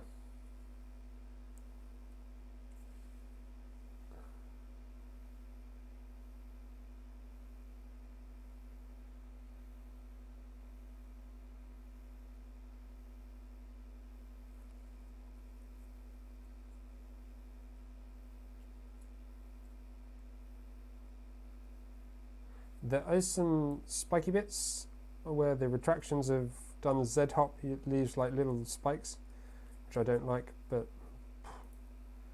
that's more of a settings thing than a printer thing. There you go. First of many, many, many prints to be coming off this Prusa Mini, I suspect. And let's see if we can move this brim without having a problem.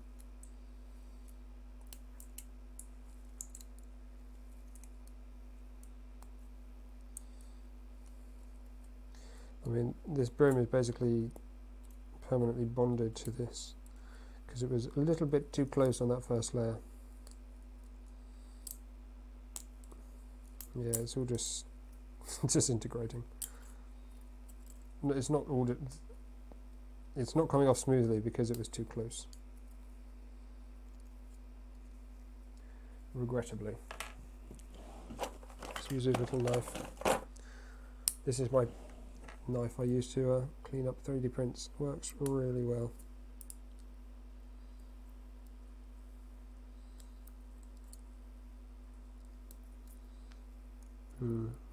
These feet are difficult to get the brim off of.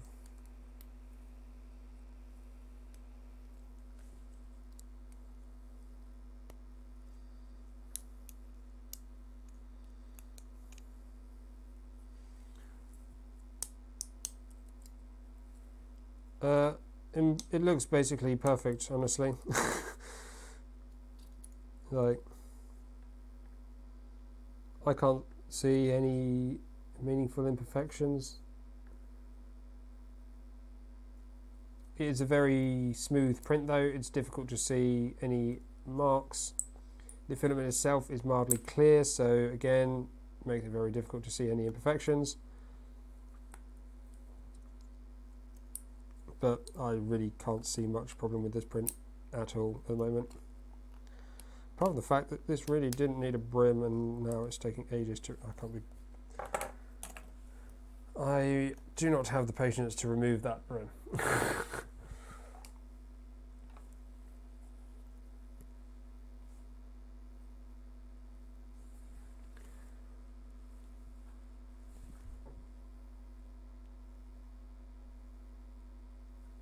Yeah, I think if I had a slightly better camera, you might be able to see those layers and stuff a little bit better. This, what if we zoom in? No, it's like a digital zoom, isn't it? So it's just cropping it. Cool.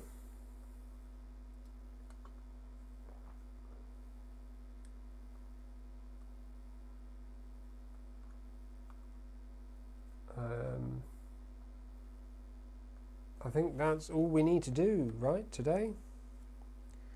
I'm pretty exhausted now. It's nearly 11 o'clock. And I've got to go to work tomorrow. Can see my big fingerprints making oily marks on the print bed already. The presence of greasy Haribos probably doesn't help that situation at all.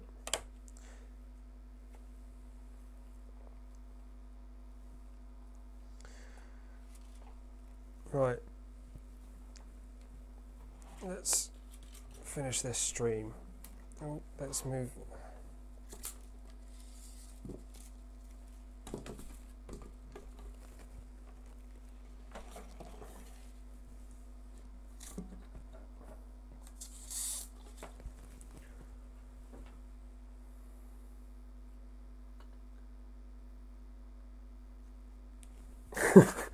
Right. So there you go.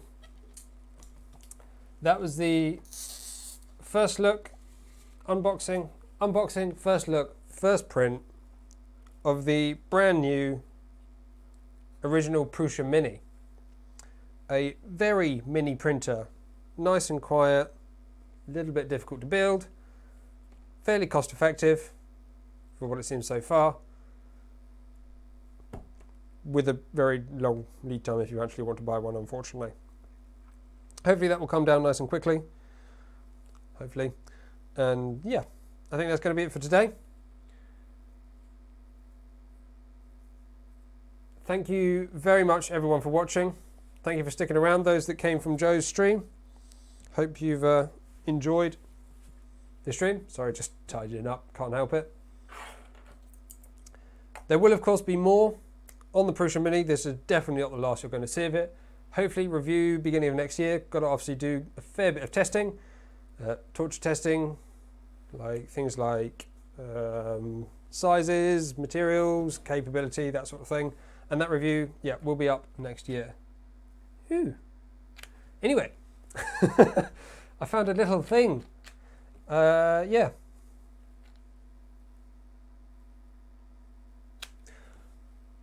Yeah, don't forget to subscribe. I want to really try and hit 10k subscribers before the end of this year. And we've got 13 days to do it. 13 days, hit that subscribe button. That would be really cool. If we can hit 10k before 2020, that will be epic. I'm spotting all sorts of cool stuff. This review is going to be interesting. Right. That is definitely it from me today. I really don't know what else to say goodbye. I'm saying goodbye. I'm just taking a very long time to do it. Go and check out some other videos. I don't know. Normally I plan these things on an actual video, whereas now I'm just winging it. If you want to see more stuff on Prusa, I've got some Prusa playlists like the Mark IIs replica build, which you can probably see a little bit of behind there. That's turned out really nice. Mark IIIs reviews and stuff are up about that from a couple of years ago. Done plenty of testing and a 2-year update after printing over 2,000 hours on that machine. So yeah, plenty of Prusa stuff if you want to see that. There's also project builds and stuff, information on custom builds if you're interested in looking at custom DIY builds like Steve from around 2016 and the Extrudinator from this year. Very big format, very heavy, sort of industrial printer.